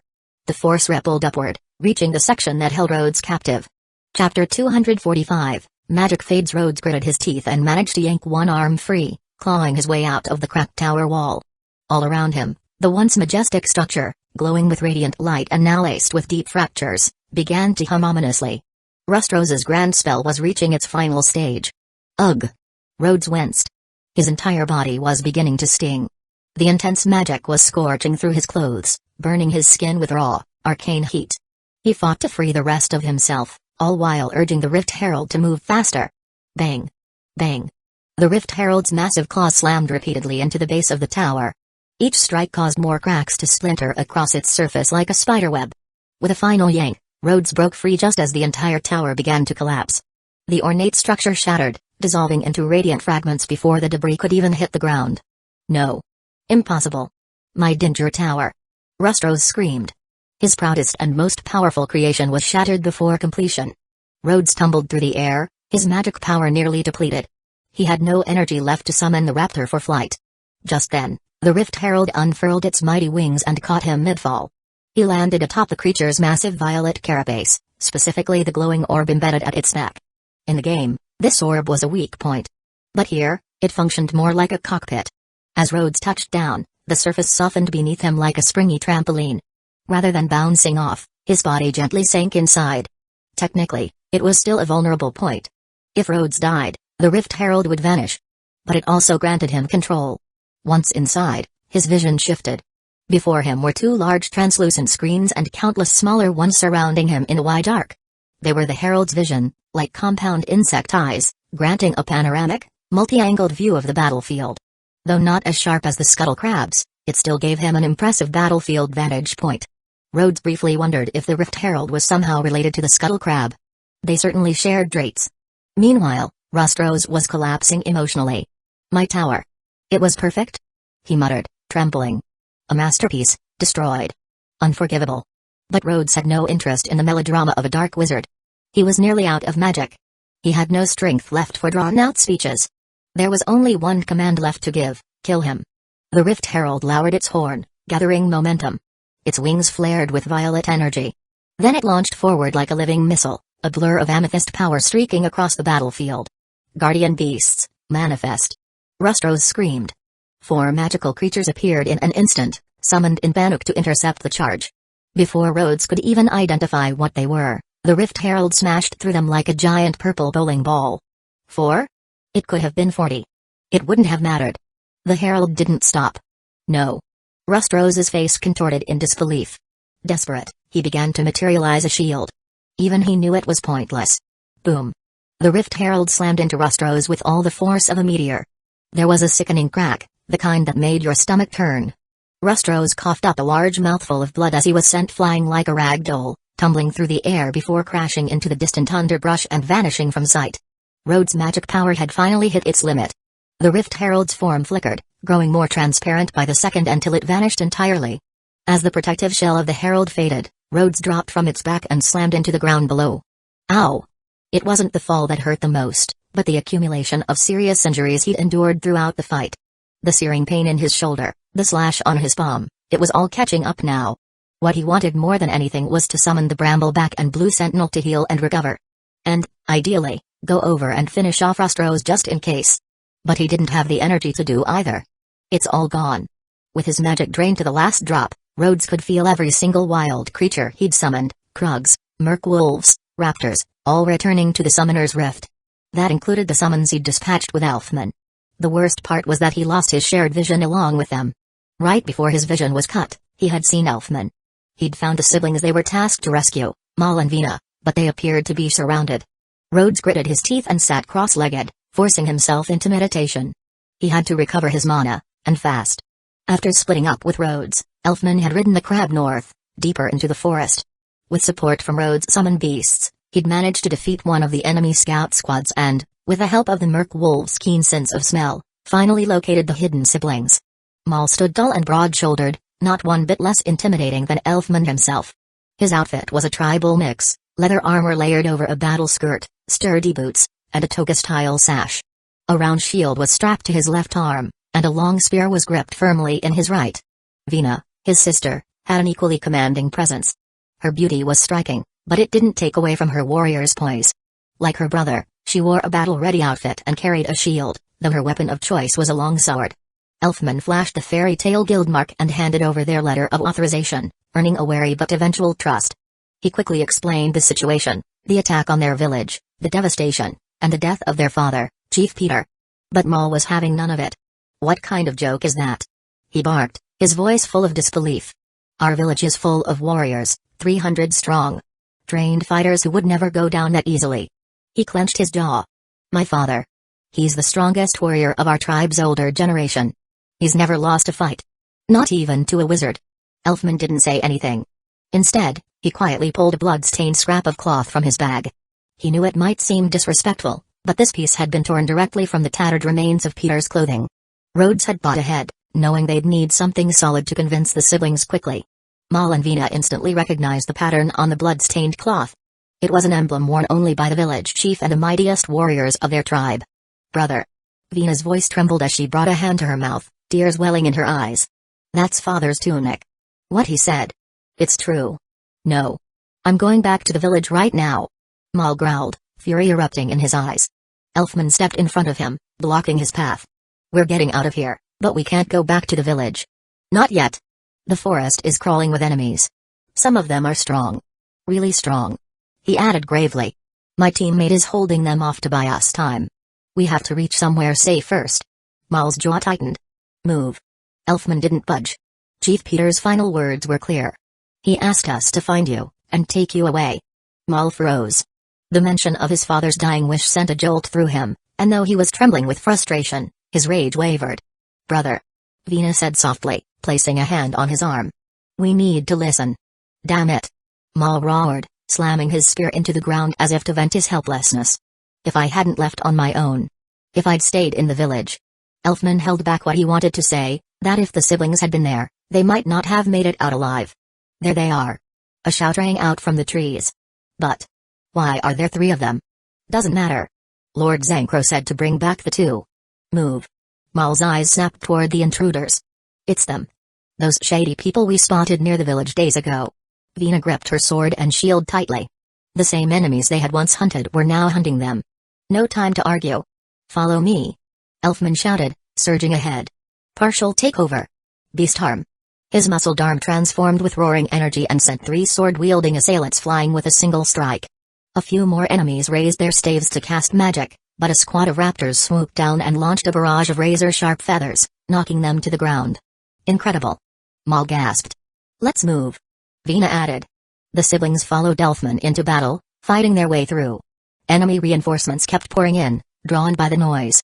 The 3 warriors could only press forward through the onslaught, fighting and retreating in formation with the summoned beasts covering their flanks. But then, just as the raptors and merkwolves unleashed a sudden burst of fury, their forms began to shimmer and disappear. Elfman's eyes widened. "No. Rhodes." The 3 fighters regrouped, standing back to back as enemy forces began to close in. "What happened to the summoned beasts?" Vina asked quickly. Elfman clenched his fists. "They're gone.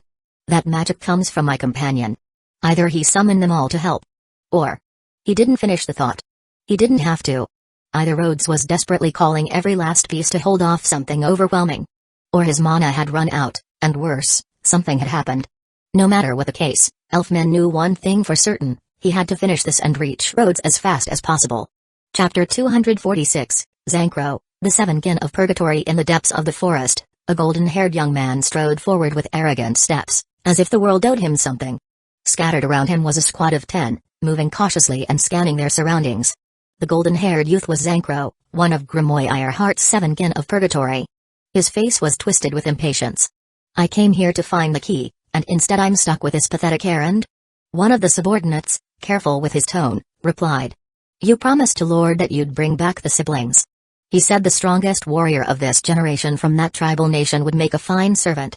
And the girl is quite the beauty." Zancro curled his lip in disdain. "TCH.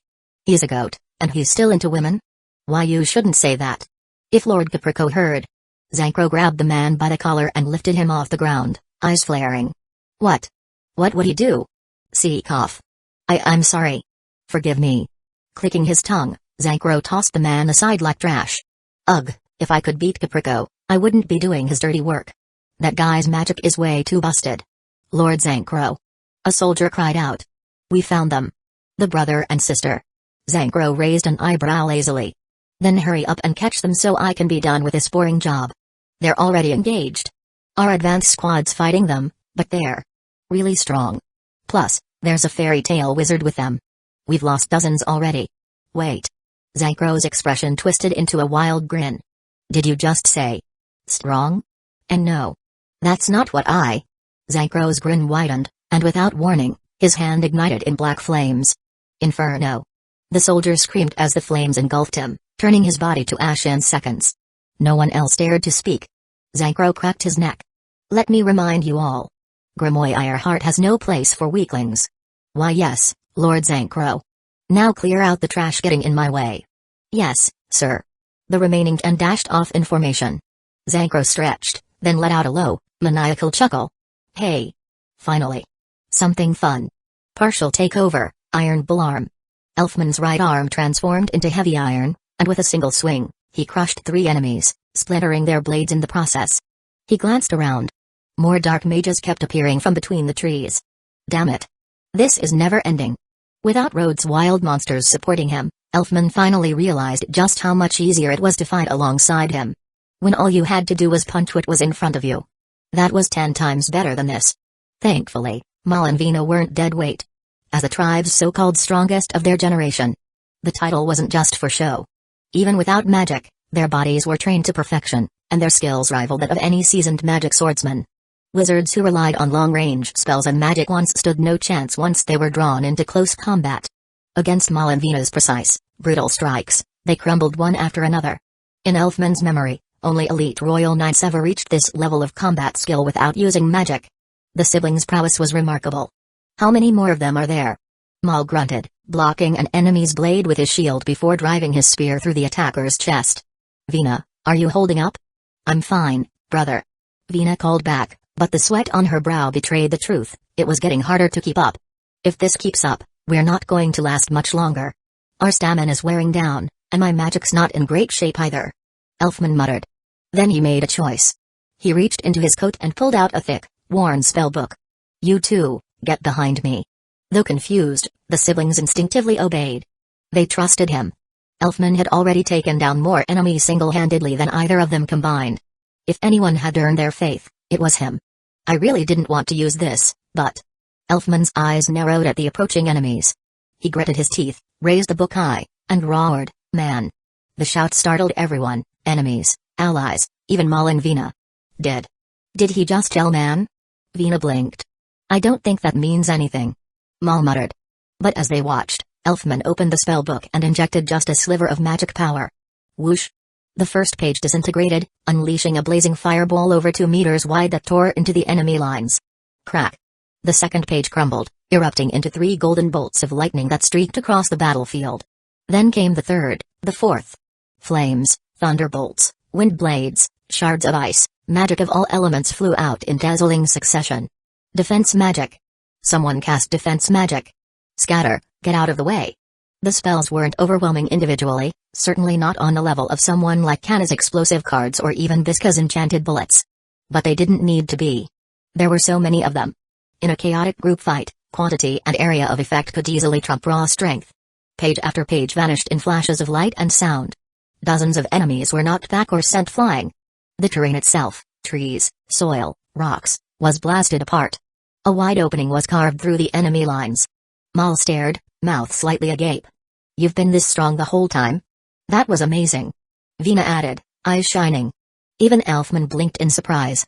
What kind of insane magic book did Rhodes give me? Shaking his head, he refocused. No time, let's move. Without hesitation, the trio dashed forward through the gap Elfman had carved. They were almost free, almost, when a black flame came screaming toward them from the forest's edge. Look out! Elfman shouted, diving forward. With one powerful motion, he pulled both siblings close and threw himself down. The black flames exploded on impact, engulfing the nearby trees. The intense heat seared Elfman's back. Vina rushed to his side, worry etched on her face. Are you okay? This kind of scratch. Not worth mentioning. I'm a man. Elfman pushed himself up, gritting his teeth and turning toward the direction the flames had come from. Mal and Vina didn't fully understand what he meant by manly. But looking at his battle-scarred figure standing tall despite the pain, they felt it fit him perfectly. Remembering Rhodes' instructions, Elfman turned to the siblings. Now's not the time to fight to the death. If there's an opening, run. Got it? Mal and Vina nodded in unison. Hee hee hee. A low, mocking laugh echoed through the trees. Zankro stepped forward with a swagger, arms spread wide, each hand holding a writhing sphere of black flame. His grin was twisted, as if he were admiring new prey that had just wandered into his trap. Where do you think you're going to run? He sneered, eyes glinting with amusement. Elfman narrowed his gaze, staring at the black flames in Zankro's hands. His voice hardened. Those flames. The ones that burned the village. That was you, wasn't it? You mean that gathering place for the week? Zankro snorted. I just set fire to a bunch of trash. But you three. You look fun. Mal's eyes turned bloodshot. He'd promised just moments ago to prioritize escape, but those words were forgotten the instant he saw the one responsible. You, what did you do to our village? With a roar of rage, Mal hurled himself forward, spear gripped tightly in both hands. Wait. Don't rush in. Elfman shouted in alarm. But Mal wasn't listening. The murderer was right in front of him. The ashes of their home still clung to his heart. There was no reasoning with that kind of grief. Seeing her brother charge in, Vina followed without hesitation. If her brother was going to fight, she wouldn't let him fight alone. Hey. Well, Caprico might want you alive. Zankro muttered, watching the siblings close in. But as long as you're not dead, it's fine, right? With a flick of his wrist, black fire curved through the air like a blade. Flame God Sword. Chapter 247, Take Over. Beast King Soul. An average wizard would have stood no chance against the siblings, Mal and Vina. But Zankro was anything but average. His blade of black fire sliced through the air. Mal's spear snapped in half. Vina's shield and sword were blown clean from her hands. Both were blasted backward, their clothes catching fire, their skin singed by the searing heat. Elfman darted behind them, catching their fall. He pressed them down and leapt forward, intercepting Zankro just as the madman came charging in. His beast arm surged with power, catching Zankro's flaming fist mid-swing. Smoke hissed from his palm as the fire began to burn through it. Elfman winced but refused to back down. Gritting his teeth, he locked his grip tighter. Manly. With a roar, Elfman hurled Zankro backward, sending him flying through the trees. He'd hoped to buy enough time for the siblings to escape, but it was wishful thinking. Zankro flipped in midair, kicked off a tree trunk, and rocketed back toward them like a fireball. His whole body burned with wild black flames. Fire gods bellow. Elfman summoned another burst of strength. Iron Bull Arm.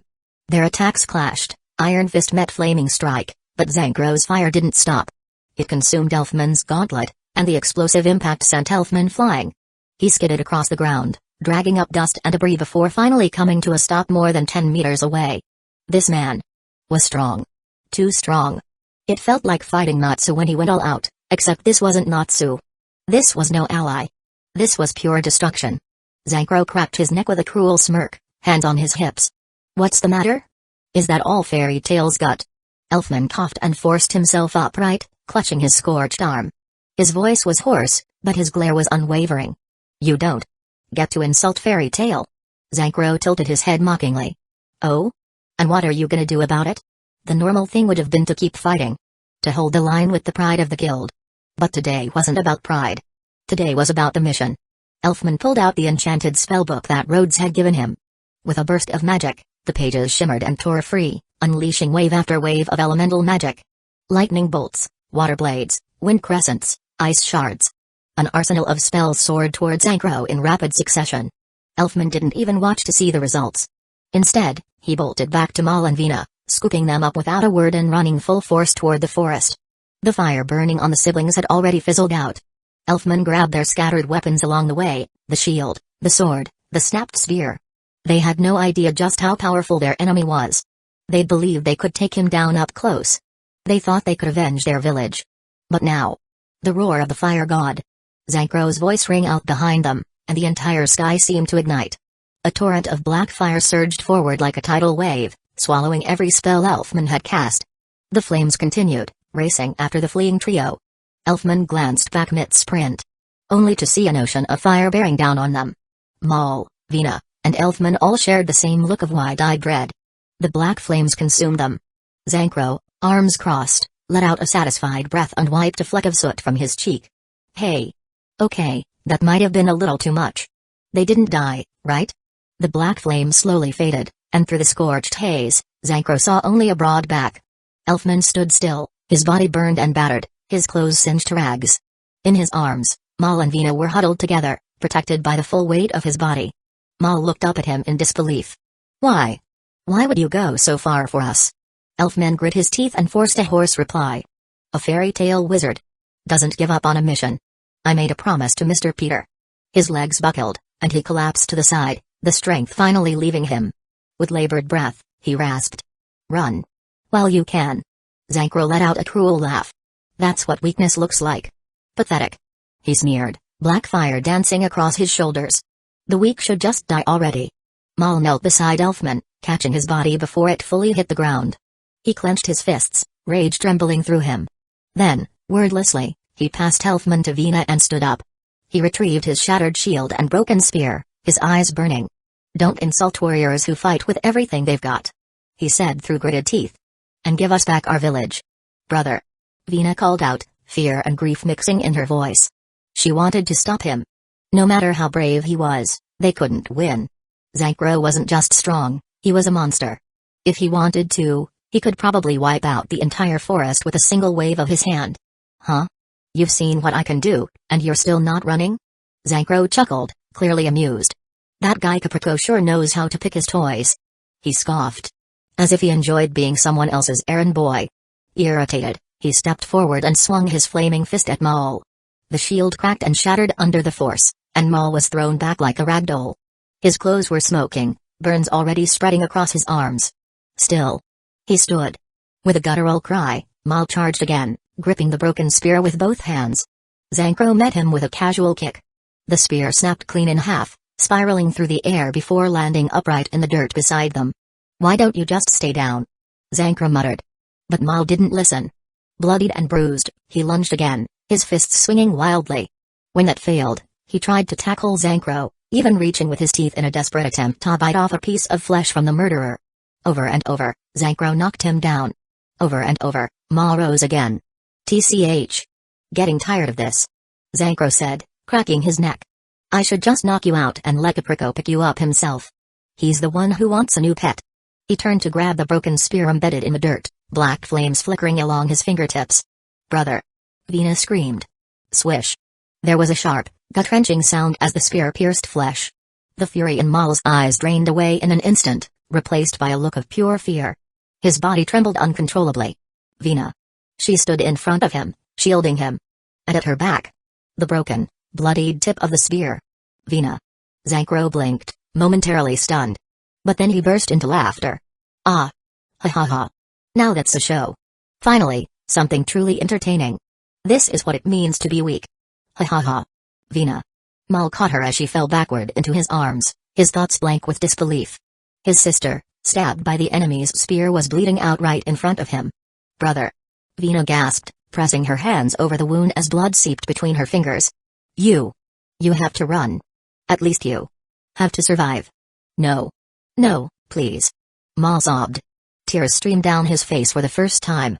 Stay with me. Please. You can't go. Vina opened her mouth to say something more, but the words never came. The bloodied shaft of the spear still protruded from her side, until a hand reached forward and ripped it free. Vina coughed out a mouthful of blood, her body going limp in Maul's arms. Vina. Vina. I've seen enough. Zankro muttered, twirling the spear once before raising it high. What a touching scene. Too bad it's over. He brought the spear down with killing intent. Boom. A massive fist slammed into Zankro's face, sending him flying. He crashed through a thick tree with a thunderous crack, taking several of his underlings down with him. Standing protectively before the siblings was a towering beast with two horns and fists like boulders. Elfman. I should be the one saying this. Enough is enough. His voice rumbled like thunder. Don't destroy other people's families. Like it's nothing. He clenched his fists as his body expanded, muscles surging and veins pulsing with energy.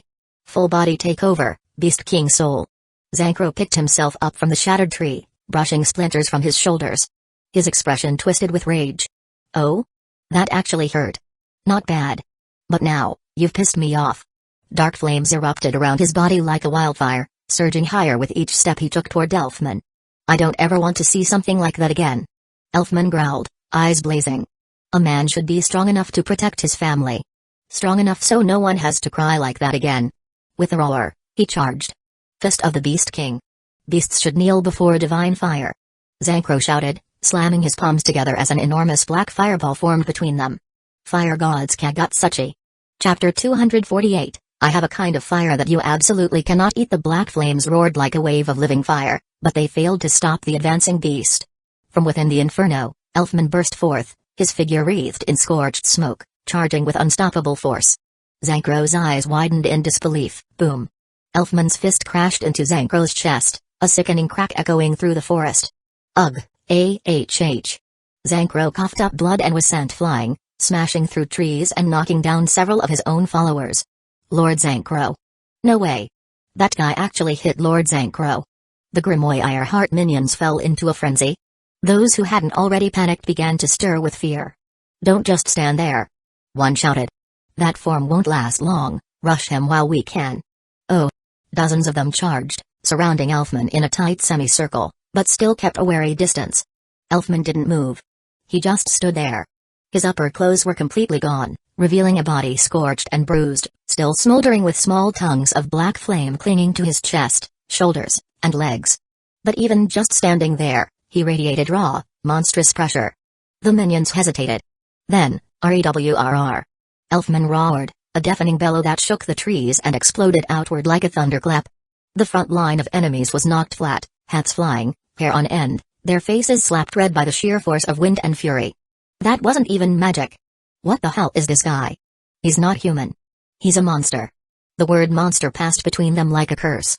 Their hands trembled. Some turned to flee, others collapsed where they stood. Elfman didn't spare them another glance. He turned, his back to them, and calmly walked over to Mal and Vina.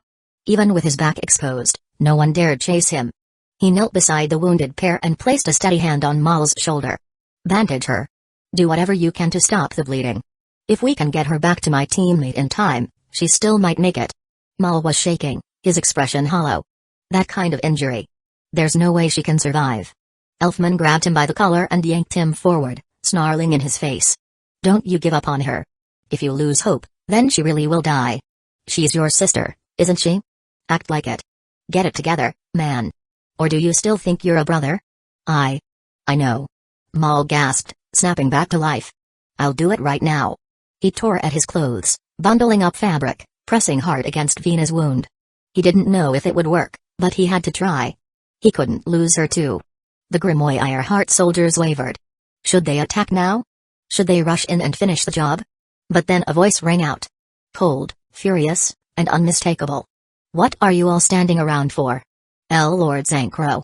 Zankro limped back into the clearing, hand clutched over his shoulder. His chest was bruised, his blonde hair a tangled mess, blood trickling from the corner of his mouth. But even injured, his presence silenced his entire force. They scrambled out of his path without a word. Zankro ignored them. His burning eyes locked on Elfman. You dared humiliate me like that. Elfman rose to his feet again, dragging himself upright. He positioned himself once more between Zankro and the siblings. But this time, his legs wobbled slightly. He had hit his limit. The endless fighting, the magic burn to shield Mal and Vina, and then taking over the full Beast King soul, it was too much. Elfman's magic reserves were completely drained, and the remaining magic power is not enough for him to take over the Beast King again. Reaching into the pocket of his tattered pants, he found the magic book missing. All that remained were 2 exploding magic crystals. He'd always ignored Rhodes' habit of over-preparing for every mission, stuffing pockets with emergency tools and backup options. But now, Elfman silently thanked him. Those crystals might just be their last hope. Come on, next round. Zankro shouted, grinning madly as he raised his good hand. His left arm dangled uselessly at his side, but his right hand blazed with black fire. The fire of a god will reduce you to ash. Elfman broke into a cold sweat, his jaw clenched tight. Be ready. Mal gave a firm nod. He had finished tying the cloth belt around Vina's wound and was poised to flee with her at the first opening. Whoosh! Whoosh! 2 exploding magic crystals rolled beneath Zankro's feet. Boom! The crystals detonated in a massive blast, fire and smoke erupting skyward and sweeping across the battlefield. Lord Zankro. Ah! The shockwave sent several of Zankro's minions flying, crashing into trees like broken puppets. Elfman blinked in surprise. That wasn't him. Above us. Mal called out, pointing skyward. Elfman looked up and broke into a grin. Rhodes. Covered in red feathered takeover form, Rhodes dove from above, landing beside Elfman in a controlled glide.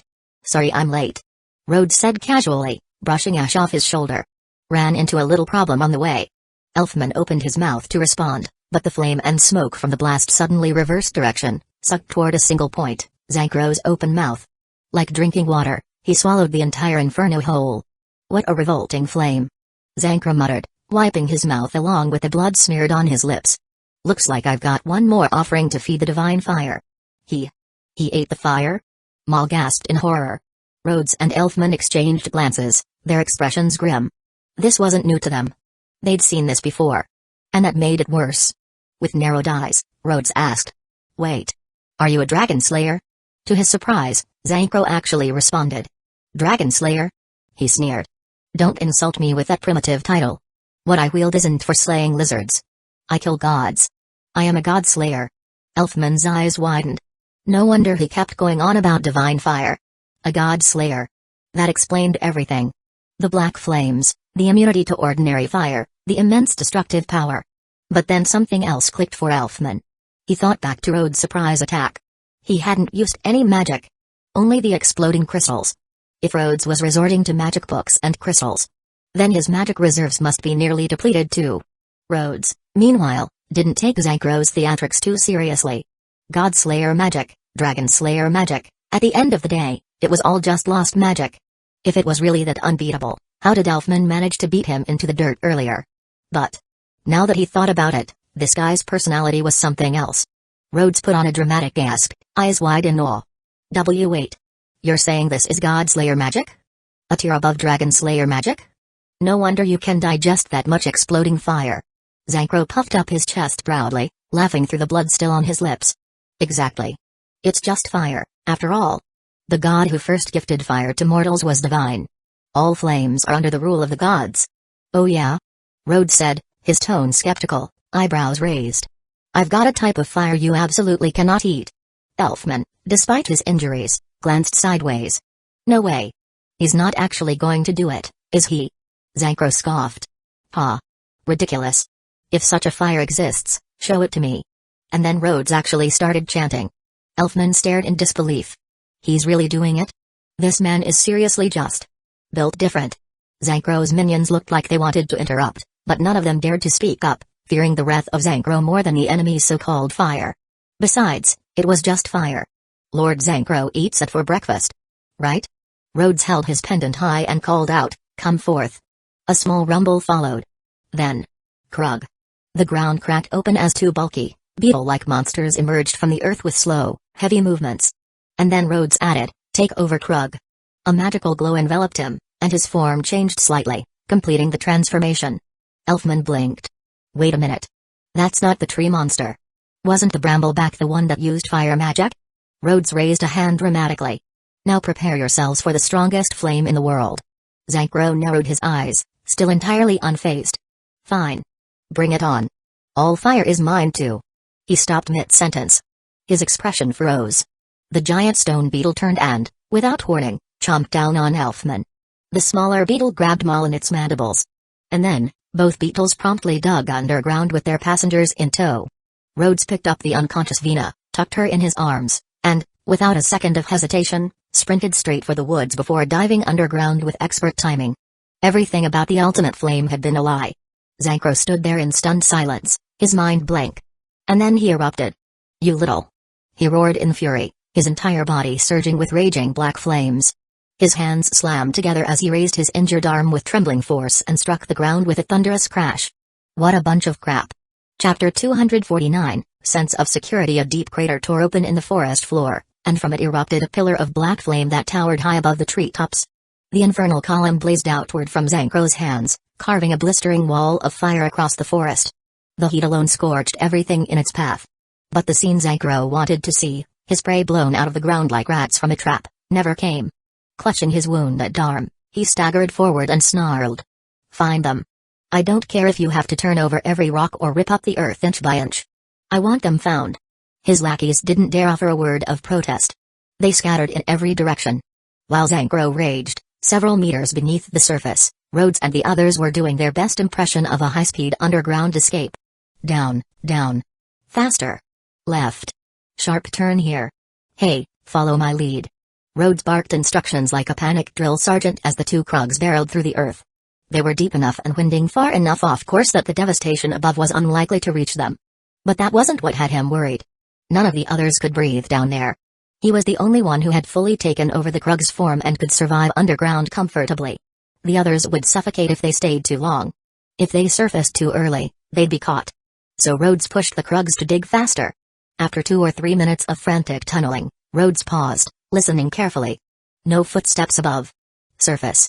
The beetles burst from the ground in a quiet clearing. Fresh air hit them all like a blessing. Elfman and Mal collapsed to the ground, gasping and coughing, gulping down every breath like it was their last. Rhodes checked Vina's pulse. Weak, but steady. Still alive. Can you save her? Mal asked, kneeling beside his sister. His voice trembled, but there was hope in it, desperate hope. Not yet. Rhodes replied. My magic's still running low. Give me a second. He closed his eyes, focused, then opened them and said. Re-equip. With a shimmer of light, a medic's kit appeared in his hands. He handed it over. Here. Dress her wounds. Bandages, disinfectants, glucose, saline. Use what you need. Thank you. Mal immediately got to work, handling the supplies with careful urgency. Elfman. Rhodes turned. How bad are you hurt? Elfman puffed out his chest despite his burns. Man. Which Rhodes interpreted as, I can still stand. He nodded. All right. I'll heal you both when I've regained enough mana. Elfman gave a quiet grunt of acknowledgement, but then narrowed his eyes. What about your fight? Did you win? Rhodes tilted his head, thoughtful. I guess you could say the other guy flinched first. He quickly relayed what happened. After recovering just enough magic, he went to track down Rustros using the 2 exploding magic crystals as backup. But all he found was an arm. Cleanly severed. The wound was flat and tinted purple, a clear sign of heavy poisoning. Rustros must have realized the poison was spreading and made the ruthless decision to amputate before it was too late. Rhodes hadn't seen where he fled. The guy had been knocked so far back that by the time he got his bearings, the battlefield was empty. So Rhodes concluded. He's tough. Could have kept fighting, but he ran instead. Either he thought I had more strength left, or he needed to find a cure. Either way, there was no point in chasing him. Instead, Rhodes had flown straight to the mountains to find Elfman, only to arrive and discover that not just Elfman, but the siblings were also badly injured. A simple recon mission had become a life-or-death battle with Grimoire Ironheart. And both fairy tale brothers had nearly died trying to complete it. It really echoed what Master Mikarov had said just a few days ago. Sometimes the job is simple, and you walk away with a bag of jewels. Other times, you're fighting for your life and left with nothing but scars. After Rhodes said that, Elfman filled him in on everything that had happened since the wild monsters disappeared. As he listened, Rhodes couldn't help but glance at Mal with a touch of disapproval. But given the hatred burning in Mal's heart, Rhodes understood why he'd acted impulsively. Still, it didn't change the fact that he'd put others in danger. What mattered now was that Elfman had managed to use full-body takeover. Rhodes wasn't sure if he should be proud or concerned. This definitely hadn't followed the gentle awakening script he'd envisioned. What he'd hoped for was a safe, low-stakes mission that might shift Elfman's mindset, not a high-risk showdown against Grimoire Ironheart where both brothers nearly died. Whether this would turn out to be a blessing or a burden would have to wait until they got out of here alive. It's done. Mal reported as he finished tending to his sister's wounds. His voice was full of guilt and hope as he looked at Rhodes. But Rhodes shook his head lightly. I haven't recovered enough magic yet. We need to find somewhere to lay low for now. Just then, one of the Krugs emerged from underground and tapped its leg in a specific direction. It had picked up footsteps. Time to move. They're getting close. With no time to spare, the group veered off into a new route. They ran for over an hour, weaving through the forest. But no matter how far they went, they couldn't fully shake the pursuit. The biggest issue was the condition of their group. Carrying someone seriously wounded, they had to avoid rough terrain, steep climbs, and fast travel methods, each one sacrificed to protect Vina. Finally, once Rhodes felt his magic nearing replenishment, he summoned the Blue Sentinel and cast Blue Buff on himself and Elfman. It wasn't a full heal, but it gave both of them a bit more stamina and clarity. It was enough to settle the nerves. A few minutes later, Rhodes called forth the Brambleback and layered Dread Buff on Elfman and Vina. As for himself, he'd wait a little longer. As long as they weren't in battle, he could keep cycling blue then red summons, back and forth, like a walking support engine. Sure enough, color began returning to Vina's face. Her breathing steadied, and the deeper wounds began to close. Unlike their father, her injury had been more recent, and the emergency aid had helped just enough. She was young, strong, and now, out of danger. There. I see one of those weird crabs again.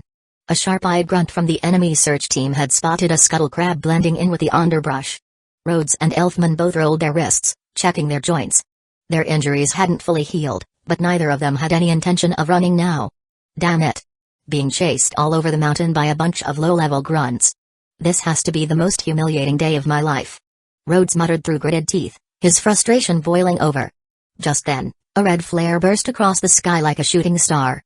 At the same moment, a small blue figure zoomed into the scuttle crab's vision, slamming headfirst into a staff-wielding soldier and sending him flying. Then, with a sharp turn and two heavy whacks, he pulled a fish from the pouch strapped to his back and knocked out a knife-wielding enemy in one clean combo. After casually disabling both, the tiny figure flapped its wings, hovered over to the scuttle crab, and cheerfully waved. "Happy?" Rhodes exclaimed, stunned. Elfman blinked. "Huh?" Rhodes could hardly contain his excitement. "It's Happy. The real Happy. That means Happy couldn't possibly have flown this far alone from the Fairy Tale Guild. Which could only mean Natsu's nearby.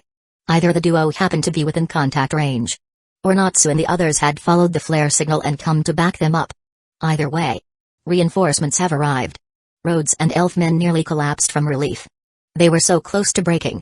Injured, exhausted, low on magic, all while trying to protect Malinvina through a relentless chase, it was the most helpless Rhodes had ever felt since becoming a wizard. Even when facing demons or dark wizards, he always had the confidence to fight back. But now, just seeing that familiar blue cat flying through the sky made him feel like the entire world was lifting off his shoulders. A warm, powerful sense of safety surged through him. Rhodes wanted nothing more than to lie down right now. Chapter 250, Retreat. Happy. Happy. Rhodes and Elfman's joyous voices echoed through the trees for anyone to hear. "Aye, sir." Rhodes. "Elfman. Are you guys okay?" Happy flew over, waving his little blue paws excitedly. Rhodes let out a tired laugh. "We were just getting chased across the mountains like a pair of amateurs." Elfman flexed his scorched, battered arms. "But now we're totally fine, because we're manly." Looking at their torn clothes and scorched limbs, Happy clearly didn't believe that they were completely fine. But at least they weren't in immediate danger. "Hey!" Happy chimed proudly, puffing out his chest. "We just took down 2 bad guys. 2 of them." Rhodes smiled. "I saw it. That move with the fish? Real stylish." Elfman's face lit up. "Happy, you're a man among men." "Aye, sir." "Manly man." Happy mimicked Elfman's dramatic pose with surprising accuracy. This kid really was easy to influence. Rhodes leaned in curiously. "So, where did you come from?" Happy beamed. "Straight from the guild, of course." "That fast?" Rhodes blinked, confused. "Wait, then. Who did you come with?" "We." Before Happy could finish, 3 enemy soldiers burst through the forest canopy, yelling to their comrades. "There they are. Don't let them get away." Rhodes and Elfman glanced at each other, and laughed. A few stray grunts this time? They fought worse. The 2 of them were ready to throw hands when suddenly the sound of a roaring engine echoed through the trees. A strange-looking vehicle came barreling out of the woods, launching off a small dirt ramp and soaring directly toward the minions. A car? In a place like this? Scatter. The panicked shouts were cut off by a loud wham as the car plowed through the 3 attackers, sending them flying like bowling pins. "Wait. Is that a magic 4-wheeler?" Rhodes's eyes widened. With that kind of speed, it made sense how they could have arrived so quickly from the guild. But the real shock wasn't the vehicle, it was who was behind the wheel. "Myra?" Rhodes blurted out. Elfman's jaw dropped. "Sister? Why is my sister the one driving?" "Aye, sir. That's how we got here." Happy confirmed cheerfully. The vehicle didn't even slow down for the unconscious enemies it had just flattened. It screeched to a halt, kicking up a cloud of dirt. Myra Jane Strauss, no longer in her usual calm and graceful state, ripped the saplog out of the vehicle, leapt from the driver's seat, and ran straight past the downed enemies. She didn't even glance at them. All her focus was on the 2 men she spotted ahead. Seeing Rhodes and Elfman in their tattered, burned, battle-worn state made her heart clench painfully. "How are you?" Myra's voice trembled. "Don't worry, sis. We're totally fine," Elfman said with a forced grin, trying to hide how exhausted he was. "Yeah, everything's okay," Rhodes added with a soft smile. "You." But Myra wasn't listening. She ran up and began frantically inspecting both of them, checking every limb, every bruise, every wound. Once she confirmed they were okay and more or less whole, her knees gave out, and she collapsed right in front of them. Myra. Sister. Rhodes quickly caught Myra as she collapsed, and Elfman dove in too, wrapping both his sister and Rhodes into a firm, protective hug. At that moment, Mirza stepped out of the magic four-wheeler, arms crossed and composed as ever. She's just drained from using too much magic. She'll be fine with a little rest. She drove way too fast getting here. Kana climbed out behind her and sighed. Seriously, we agreed to take turns driving, but the moment she got behind the wheel, she refused to switch. Magic four-wheelers burned through magic power at an alarming rate, and considering Myra's condition now, it was practically a miracle she'd managed to pilot it all the way from Magnolia. You're all here. Rhodes looked at them with a bit of awe, moved beyond words. One call for help, and they'd crossed the kingdom to reach them. Being part of Fairy Tale really was something else. Without wasting time, Rhodes summoned Sentinel and placed the blue buff on Myra to restore her mana. Then, just to be safe, he brought out the Brambleback and cast red buff for healing. Kana walked over and nudged one of the flattened grunts still lying in the dirt from the impact. So, these guys the bad guys? Rhodes chuckled. Just grunts. We've seen worse. But the real problem is the other two. He gave them a quick summary of what had happened, about Rustros and Zankro. They call themselves the Seven Kin of Purgatory. Which means there are at least 5 more like them lurking within Grimoire Heart. The good news, he added, is that I don't think they've deployed all 7. But we're still in the dark on how important Mal and Vina are to them. If they're considered valuable targets, reinforcements might come. Got it. Mirza nodded, fully serious. If it comes to it, we'll pull back using the magic four-wheeler. Worst case, we stall until Master shows up. Just as she said that, Mirza's armor shimmered and transformed into her Heaven's Wheel armor. She swung one arm effortlessly, and a dozen enchanted swords launched in a wide arc behind her, knocking out every enemy trying to sneak closer through the trees. Her tone didn't even change. Oh, and the council says they'll be sending reinforcements too. Seems they're trying to save face after what happened in Fiore. Rhodes blinked. That move just now had been flawless. And she hadn't even broken stride in conversation. It was like watching a battlefield get cleared mid-chat. The kind of cool that made you want to cheer and whistle. With this team, we should be good for a while. He nodded. Then a sudden realization hit him. Wait. Where's Natsu? Kana smirked and pointed toward the magic four-wheeler.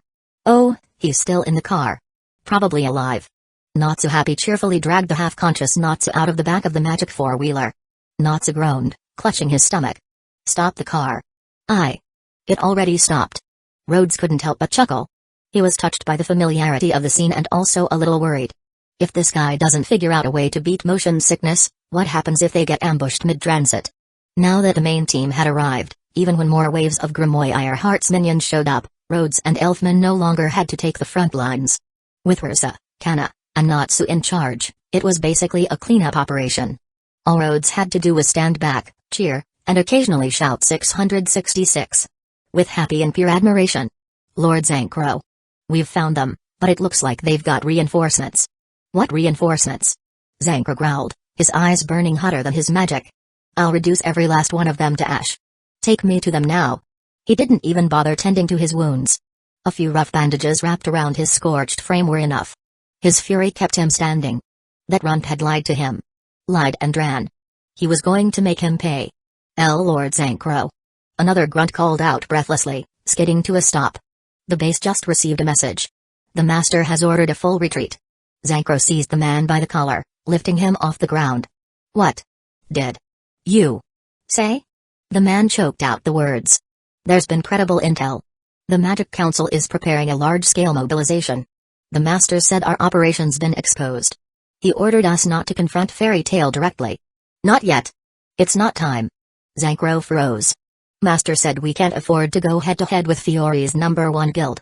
And Lord Rustros returned to camp. He's seriously injured. What? Zankro hurled the man aside, teeth clenched. But deep down, he knew they couldn't afford to challenge both Fairy Tale and the council at once. Fine. We pull back. He spat. But the next time, I'll burn them all to cinders. A pause. What's the damage on Rustros? Unclear.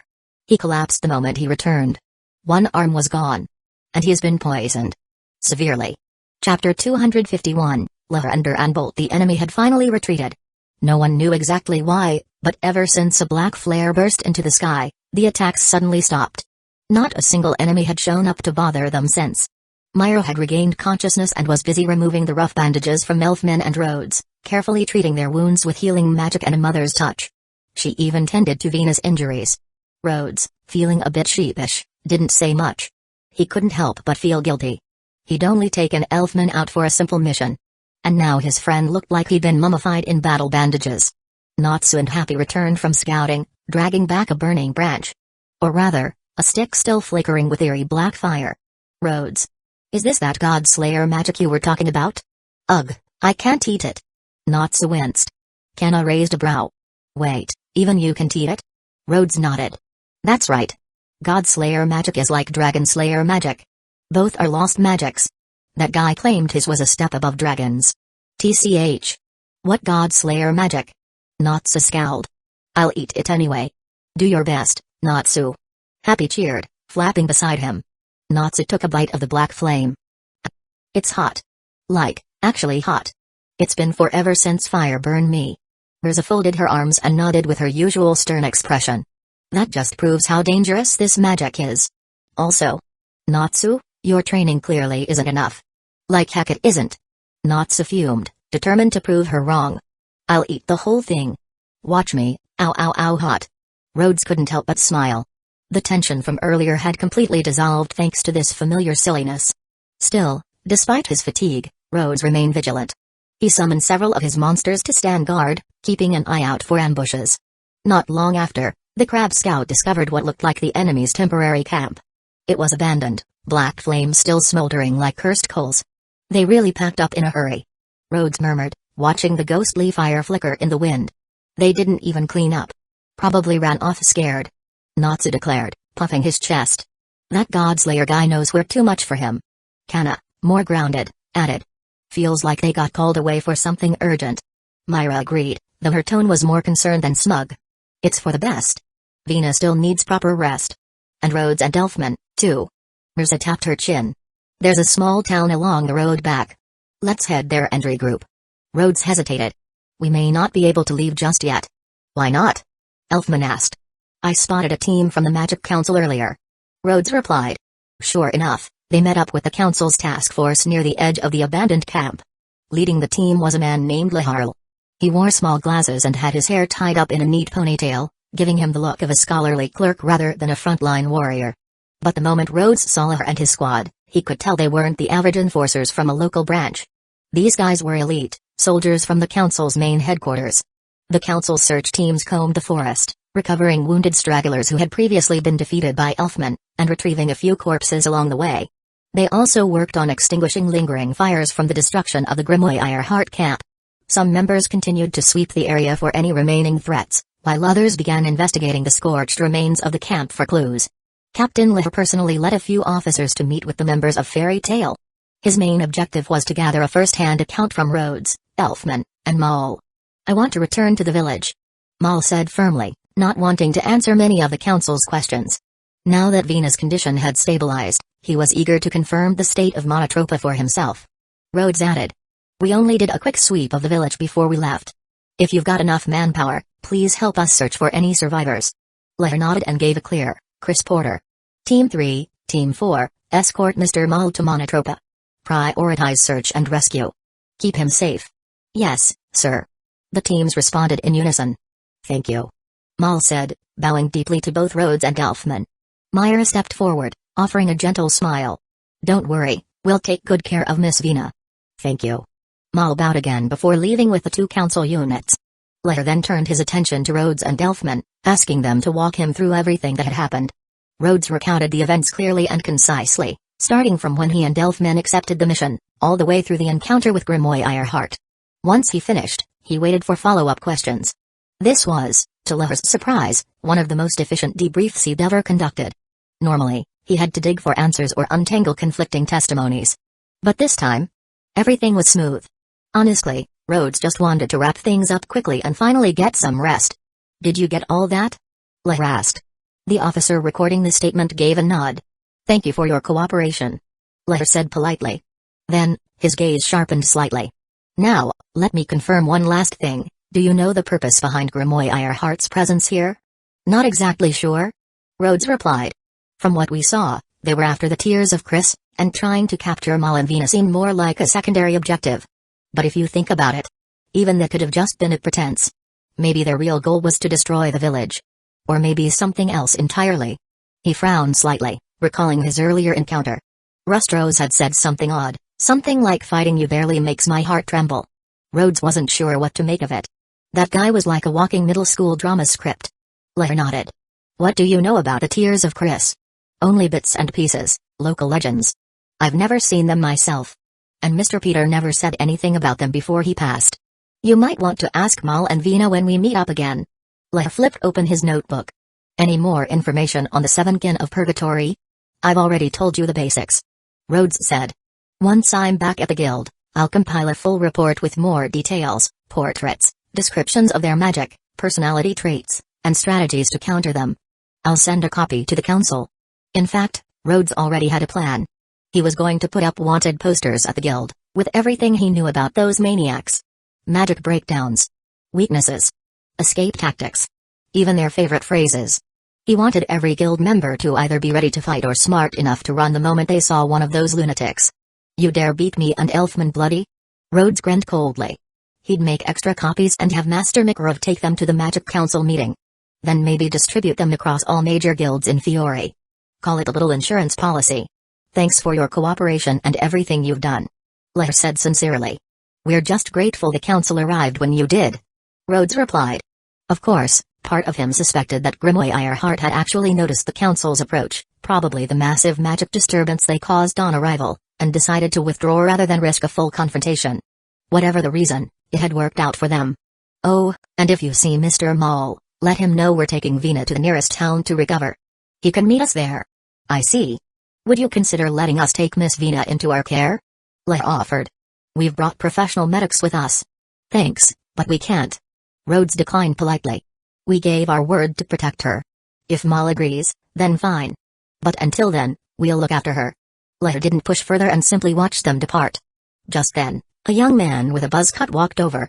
You're getting soft, Leah. I thought for sure you'd try to detain them or something. Don't be ridiculous, Duran Bolt. Leah replied with a sigh. Even if I have my doubts, I don't abuse my authority. They're not criminals, not even suspects. He looked sideways at the other man. And you?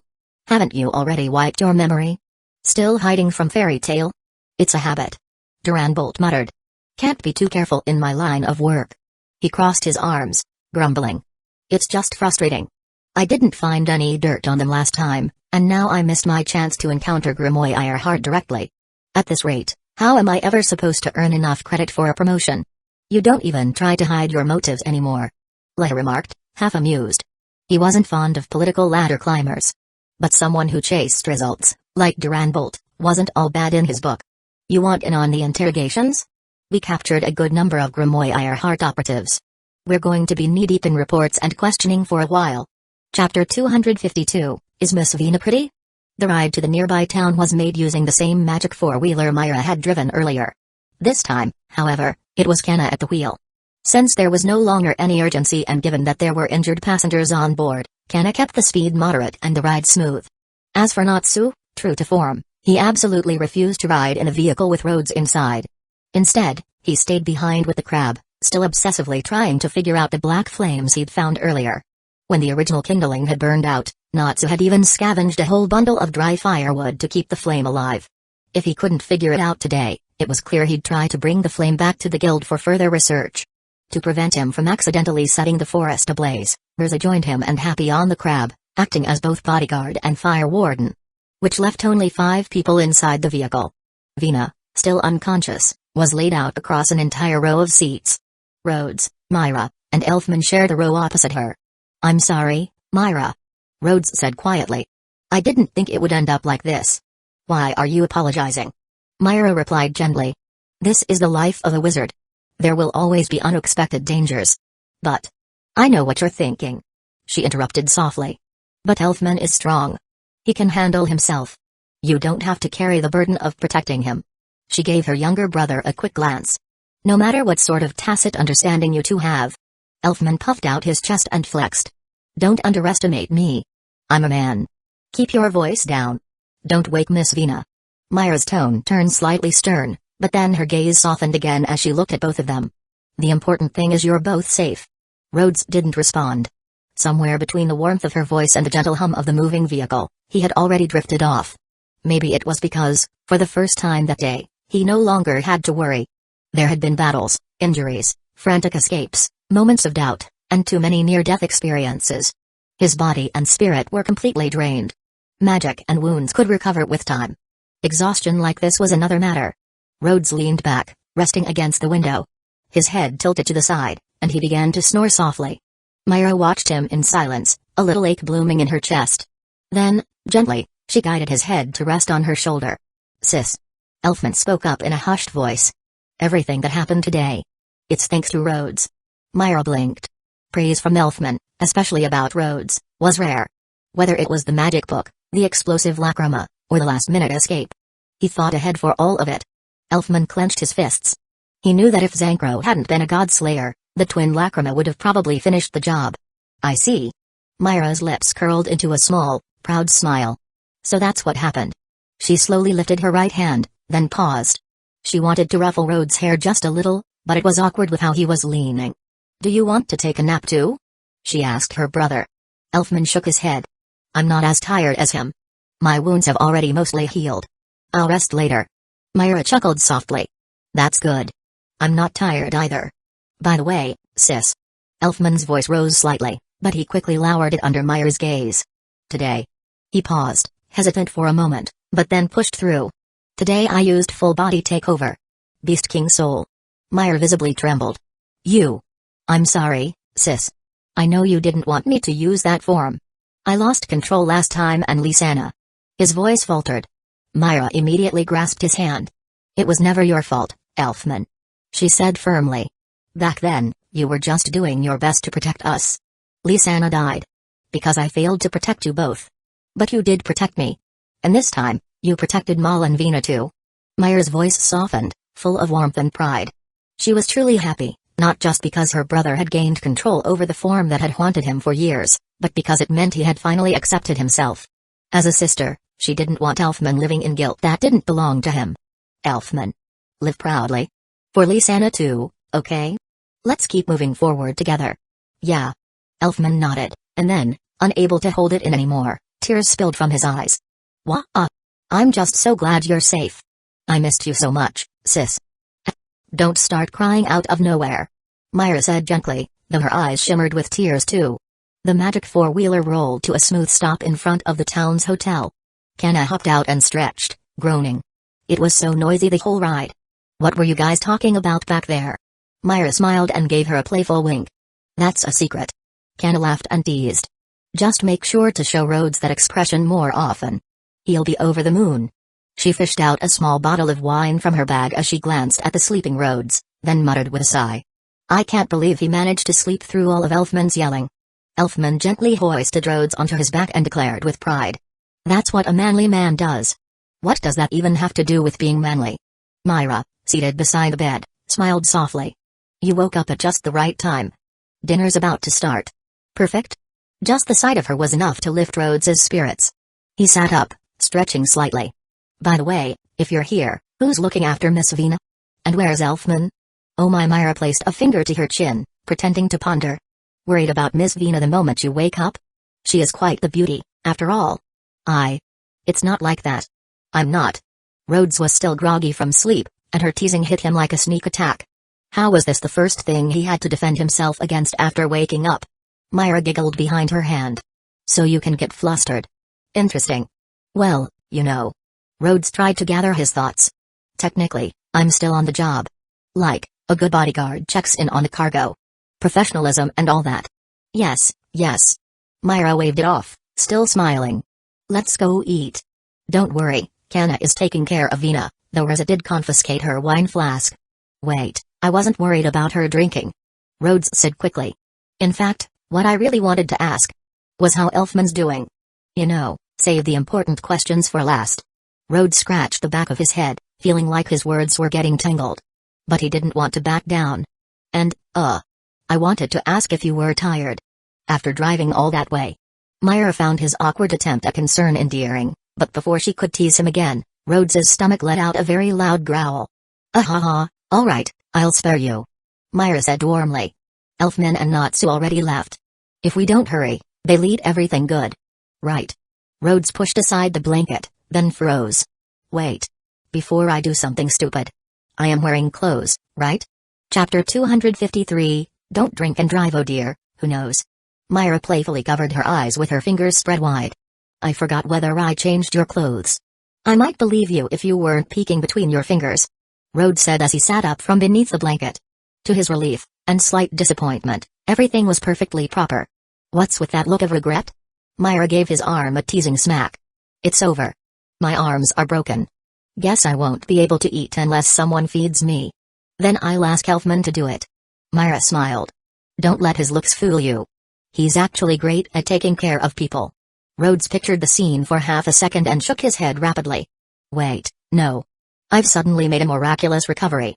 Laughing, the two made their way to the inn's dining hall. There, Elfman and Happy were already eating enthusiastically, while Natsu, having finished his own meal, was sitting nearby trying to figure out how to eat black flames like dessert. Kana had arrived just a moment before them. She flopped into a chair and lifted her glass. "Ha! Finally, some peace and quiet." Myra looked around. "Where's Riz?" "She went to relieve me," Kana replied, stretching her arms. Then she glanced over at Rhodes with a mischievous smile as he quietly started eating. "So, how'd it feel? Using Myra's lap as a pillow all the way here?" Cough, cough. Rhodes nearly choked on his food. What? When did that happen?" Even Myra looked a little caught off guard. "Wait. Did that happen?" Kana grinned wickedly. "You didn't know? You were passed out the whole ride, using Myra's lap like your personal cushion." Rhodes stared at Myra, as if begging her to say it wasn't true. Myra tilted her head innocently. Rhodes felt his ears burn, and then his face fell. "I can't believe I slept through it." Myra narrowed her eyes. "Shameless." He took a moment to think. There really wasn't enough space in the vehicle. Unless Elfman had shifted around. "Ha ha ha." Kana burst out laughing and slapped him on the back. "It's been a while since you looked so flustered. You were way more interesting when you first joined the guild. Just wait till we're back. You'll be drinking your wine with water for a whole week." "Big talk." Kana huffed. "It's not like you control the guild's wine." But Myra added with a smile. "I actually think that's a great idea." "What? No. Not you two." Kana protested. "You two are totally ganging up on me." Happy raised a paw dramatically. "There's definitely something going on between those two." The next morning, Vina finally regained consciousness. She hadn't expected to wake up again, let alone feel the warmth of sunlight through a window. When Rhodes and Elfman came in to check on her, Vina thanked them solemnly. Rhodes didn't feel right accepting her gratitude. If anything, this mission was a failure. They hadn't protected the tears of Chris. The village had fallen. If only they had set out earlier. But thinking like that didn't help. Maybe things would have gone better because of their preparations. Or maybe, he and Elfman would have died. Rhodes wasn't sure whether to feel grateful or guilty. But in the end, the past couldn't be changed. There were no what-ifs in real life. Later that day, Mal found his way to the hotel. He and Vina, after surviving their near-death experience, shared a quiet moment, blaming themselves, comforting one another, slowly processing everything they'd been through. Eventually, Vina asked about the village. Mal brought a bit of hope with his answer. Over a dozen children had survived. Their parents had hidden them before the battle began. It wasn't much. But it meant their tribe still had a future. The siblings weren't alone anymore. A blessing, hidden in tragedy. After speaking privately for a while, Mal helped Vina into the hall to say goodbye. "She should be resting," Myra said gently. But Vina shook her head. "Right now, those children need us." "What are you two planning next?" "We'll rebuild," Mal said without hesitation. "But it's not safe here anymore. For now, we'll accept the council's protection and resettle somewhere else. Once we understand what the Dark Guild Grimoire Heart was after, we'll return." Mal's tone was steady, mature, nothing like the hot-headed youth they'd met before. Something in him had changed. He stepped forward, reaching into his coat and pulling out a cloth pouch. "Here, your reward." Rhodes and Elfman glanced at each other but neither moved to take it. "Our mission failed," Rhodes said. "If anything, we should be apologizing to you. And besides, you're the ones who need the money now."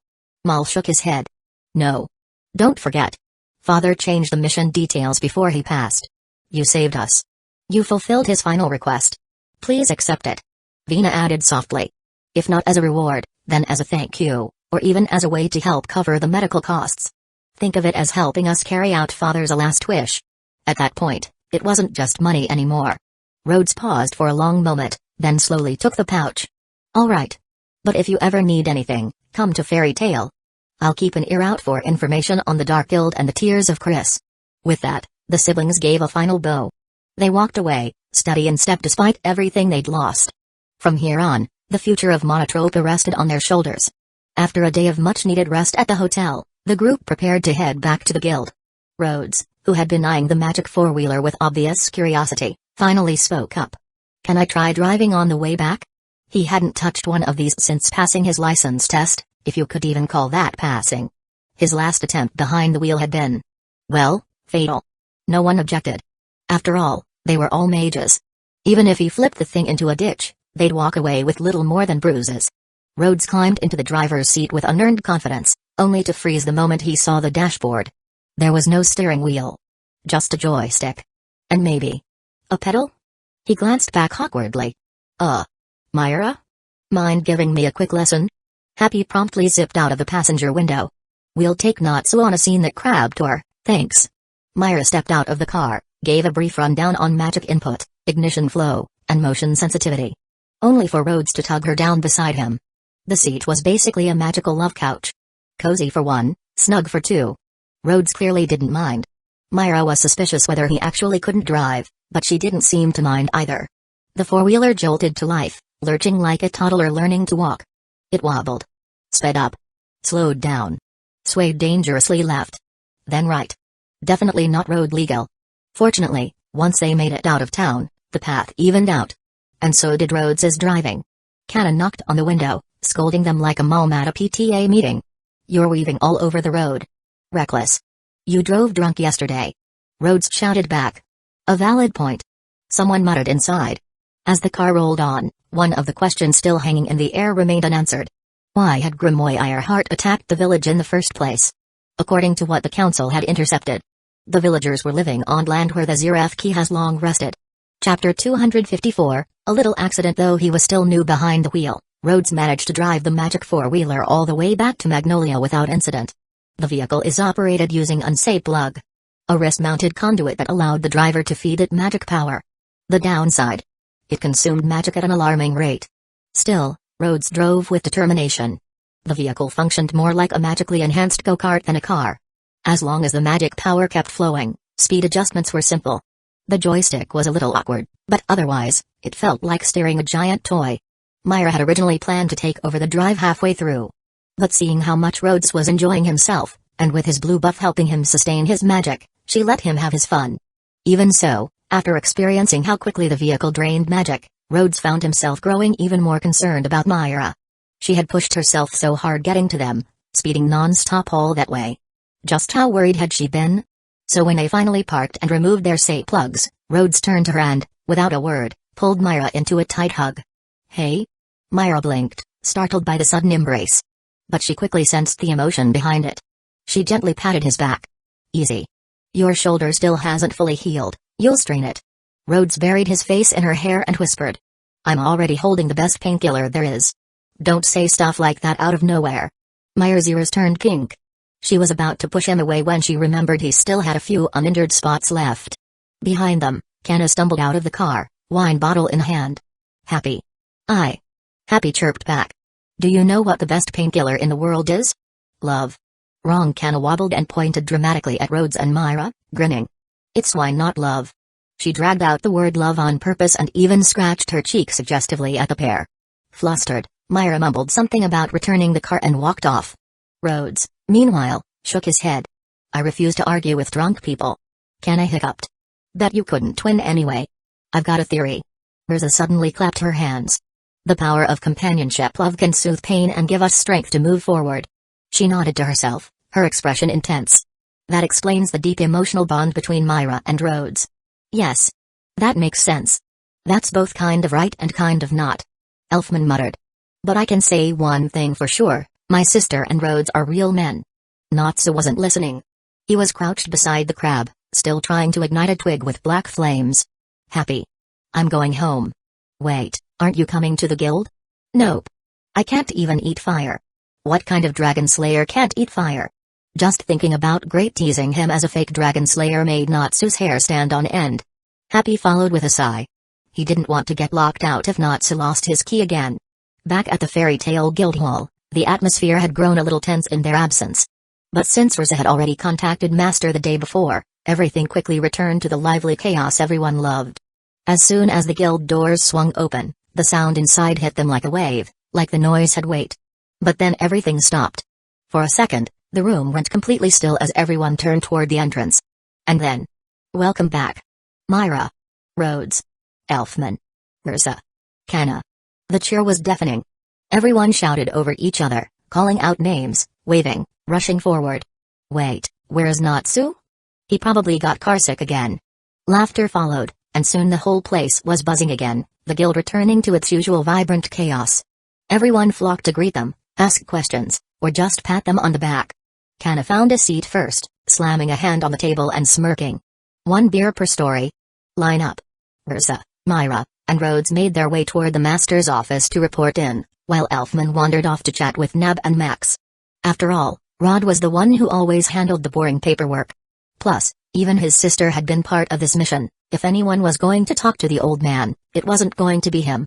Arm wrestling sounded way better than reports anyway. Inside the office, Makarov welcomed them with a bright smile. He was already seated on the windowsill, pipe in hand. You're all back in one piece. That's what matters most. He exhaled a puff of smoke and looked over the 3 of them with relief. Mirza bowed slightly. I'm sorry, Master.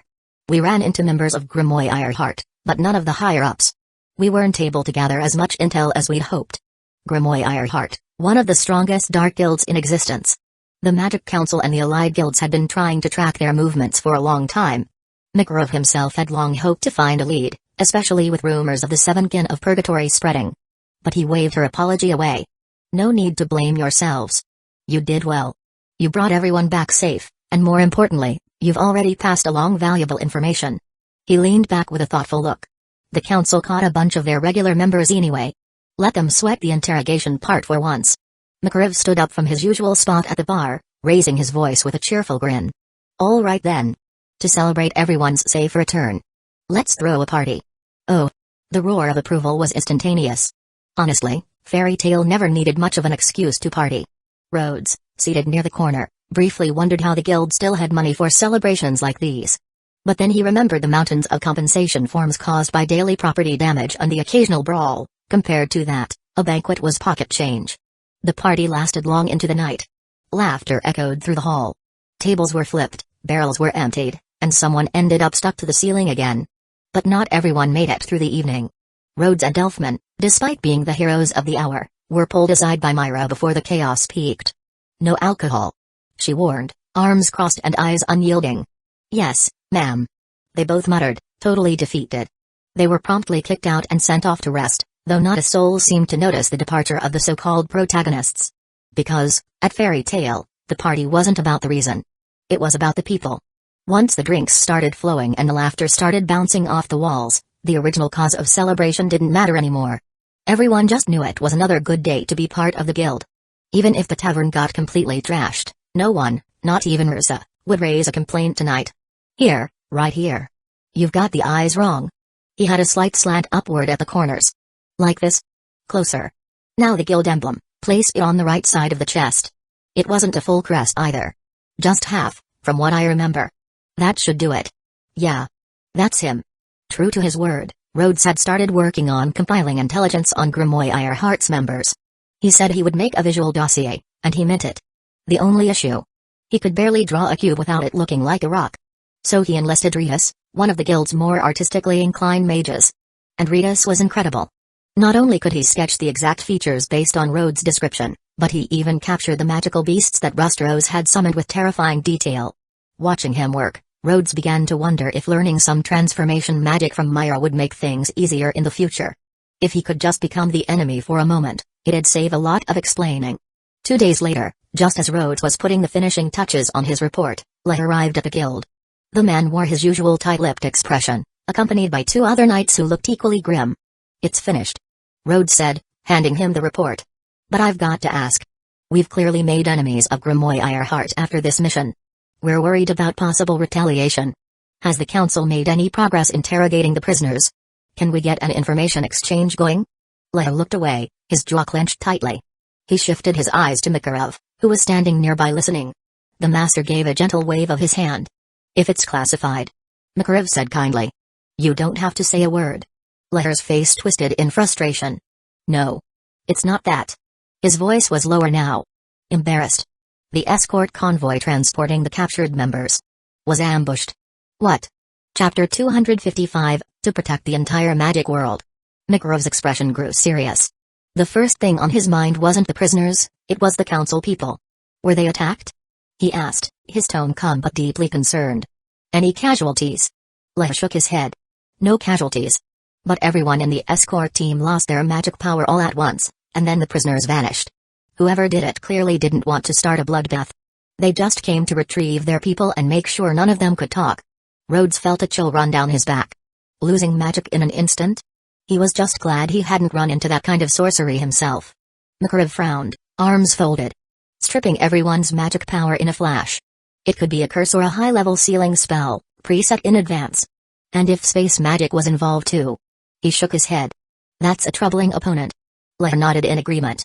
Which is why the information you gathered, Mr. Rhodes, is now more important than ever. Makarov turned to Rhodes and gave him a subtle nod, signaling him to hand it over. Rhodes pulled a thick stack of documents from his satchel. Do you have someone who can make copies? Of course. Leo immediately signaled to the staff behind him. Copy magic, though often overlooked, was a huge asset for the council. Printing presses were too large and cumbersome for field use, so trained personnel with duplication magic remained indispensable. As the documents were being copied, Leo glanced through the original. He'd expected the usual rundown, names, magic types, a few basic traits. Instead, the first page was a detailed hand-drawn portrait. Even more surprising, there were action sketches of the opponent's magic in use. The rendering of the black flames was so realistic, it made Leo flinch slightly. Then he saw the recorded dialogue. Lines spoken before and during the battles, even the more dramatic quotes from Rustros were carefully written down, with circled placeholders where Rhodes couldn't recall the exact wording. This is incredible for profiling. Leo muttered. You even noted down their speech patterns. It was absurdly comprehensive. If this kept up, Rhodes might as well include what color socks the enemy wore. Mr. Rhodes, this. Leo paused. For a brief moment, the thought of trying to poach this man into the Rune Knights crossed his mind. What's wrong? Rhodes tilted his head. Is it not formatted the way the council likes it? No, I think the council should be formatting reports the way you do. Leo couldn't hold back a sigh of admiration. If all intelligence reports were this detailed, strategizing would be a dream. Rhodes gave a small shrug. Glad to hear it helps. But just a heads up, intel ages fast. If we don't act quickly, they might change up their tactics or even pick up new spells. Leo chuckled at that. You overestimate how easy it is to learn new magic. For wizards that powerful, refining their current magic takes years. It's not something they can just switch overnight. Rhodes turned to Makarov for a second opinion. Is that true? Makarov nodded. Absolutely. Even Natsu, Gray, Kana, they're all extremely gifted. But they've been training in their magic since childhood to reach where they are. You don't just pick up a powerful spell and master it in a week. He added with a chuckle. It had taken almost 10 years for each of them to truly master their magic. When it came to learning new spells, especially for combat, it wasn't something that happened overnight. Simple utility magic like Rhodes' text magic or re-equip, dress-up magic was manageable. But if you wanted to seriously boost your combat abilities, that required years of rigorous training. Unless you were a genius among geniuses or someone whose affinity with a particular magic was extremely high, you could forget about fast progress. Rhodes was a good example of the second kind. He wasn't a prodigy like Luxus or Ursa, but his compatibility with certain magic allowed him to improve faster than most. Still, that kind of match was incredibly rare. Oh, right. One more thing. Rhodes added. You saw those illustrations in the report, right? I asked our guild's best artist to help me with them. He dropped all his commissions to draw these, so. Makarov inhaled deeply. This intel was meant to be shared with other guilds for the sake of public safety. He had cooperated with the council to avoid writing another batch of self-criticism reports. And now this kid, Rhodes, wanted to bill them. Sensing the tension, Rhodes quickly shifted tone and put on his best pitiful expression. Master, don't look at me like that. I already messed up my last mission and burned through a bunch of rare resources. Those magic books and crystals weren't cheap. On top of that, I've been paying out of pocket for my recovery. He clutched his stomach. And now I've been staying up every night gathering intelligence to protect the entire magic world. I can't even afford dinner at this point. Mr. Rhodes, please, that's enough. Leah's voice was strained with guilt. We lost all the prisoners. You've done your part. We're the ones who should be apologizing. The way Leah saw it, someone like Rhodes, who worked so hard for the good of the continent, shouldn't be left to shoulder everything alone. With the authority I do have, Leah continued, I can submit a request to designate this as an official commission. It will compensate both you and this artist, Mr. Reedus. Consider it a small gesture of appreciation. Oh no, it's nothing. Rhodes quickly replied, trying to sound modest, though a grin was already creeping across his face. A designated request meant guaranteed compensation from the council, and that usually wasn't cheap. With this, the cost of the lost spellbooks and Lacrima had just been covered and more. The council really was rich. Once Lair and his men left, Makarov turned and stared at Rhodes with a wide, grandfatherly smile. Rhodes. The moment Rhodes saw that look, he felt a chill. Master, please don't look at me like that. Just say it. That expression is terrifying. Nothing in particular. Makarov replied, beaming. I expect you to give your best at this year's S-class exam. And with that, he walked away looking like a man satisfied with the direction the future was heading. Huh? Rhodes blinked. What did that even mean? The exam isn't until December. It's still April. Why start worrying now? Rhodes, this mission. Gray appeared and slapped a new job request on the guild's counter. Is Myra around? No, she's not. Rhodes looked up. She went to visit Lysana's grave with Elfman. This was something Myra had mentioned to Rhodes just the day before. Although it wasn't the official anniversary of Lysana's passing, the siblings simply wanted to go visit her grave. Rhodes wasn't worried. Myra was no longer the fragile version of herself from half a year ago, and Elfman had grown immensely as well. As long as Elfman could forgive himself, Myra would follow soon after. So that's what it was. Gray said thoughtfully. After a pause, he added. I'm sorry. About the other day. Rhodes blinked. Huh? What are you talking about? When you and Elfman were in trouble. Gray explained. I was away on a mission. I didn't get any messages until after it was over. He sounded frustrated, clearly upset he hadn't been there to help. Rhodes offered him a small smile. You don't need to apologize. If anything, I should thank you for caring so much. Besides, Elfman and I were the ones who stirred up all the trouble. Not you. Gray was the kind of guy whose heart burned hotter than any fire wizard's, no matter how ice-cold his magic was. Still. Rhodes said, raising an eyebrow as he picked up the job sheet on the counter. You sure you want this mission? Temporary recruitment, male fashion model requirements, handsome, bright, well-toned physique, outgoing personality. Job description, wear store-designated outfits to attract foot traffic and act as a customer guide when needed. It wasn't exactly difficult work. Gray's looks were more than up to par, but those designated outfits could mean anything. It's fine. Gray said confidently. I'm going with Loke. He's done this kind of thing before. Rhodes glanced toward the door and saw Loke poking his head around the corner, cautiously waving with a grin. If Loke was involved, then yeah, the handsome part was definitely covered. But somehow, Rhodes was even more concerned.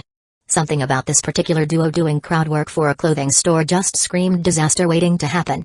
Well, good luck. Rhodes muttered. Try not to break anything. Officially, a wizard couldn't turn down a job based on how embarrassing it might be. The guild had strict rules about who could take on high-risk missions, but when it came to gigs like this, they were pretty lenient. After all, Master Makarov always said, growth can come from anywhere. Sometimes, even from a modeling job in tight pants. With a resigned sigh, Rhodes stamped the mission form and handed it back. Chapter 256, Reputation. The headquarters of Grimoire Ironheart was a massive airship, silently drifting above the clouds. Inside the airship's grand meeting room, an elderly man with an eye patch and a long, imposing beard sat at the head of a large table. He looked calmly around at the gathered mages. How did the operation go? He asked, his voice deep but oddly gentle. Caprico, who resembled a sophisticated goat man, adjusted his glasses politely. All of our captured members have been safely retrieved, Master Hades. Azuma's magic made things exceedingly simple. Azuma crossed his arms and frowned slightly. I didn't particularly enjoy this mission. There wasn't a single opponent worthy of my magic. Azuma's magic allowed him to plant himself like a great tree into the earth, controlling all magical energy within a given area. Of course, this ability had limits depending on his strength and preparation time. But with Grimoire Ironheart's extensive intel network,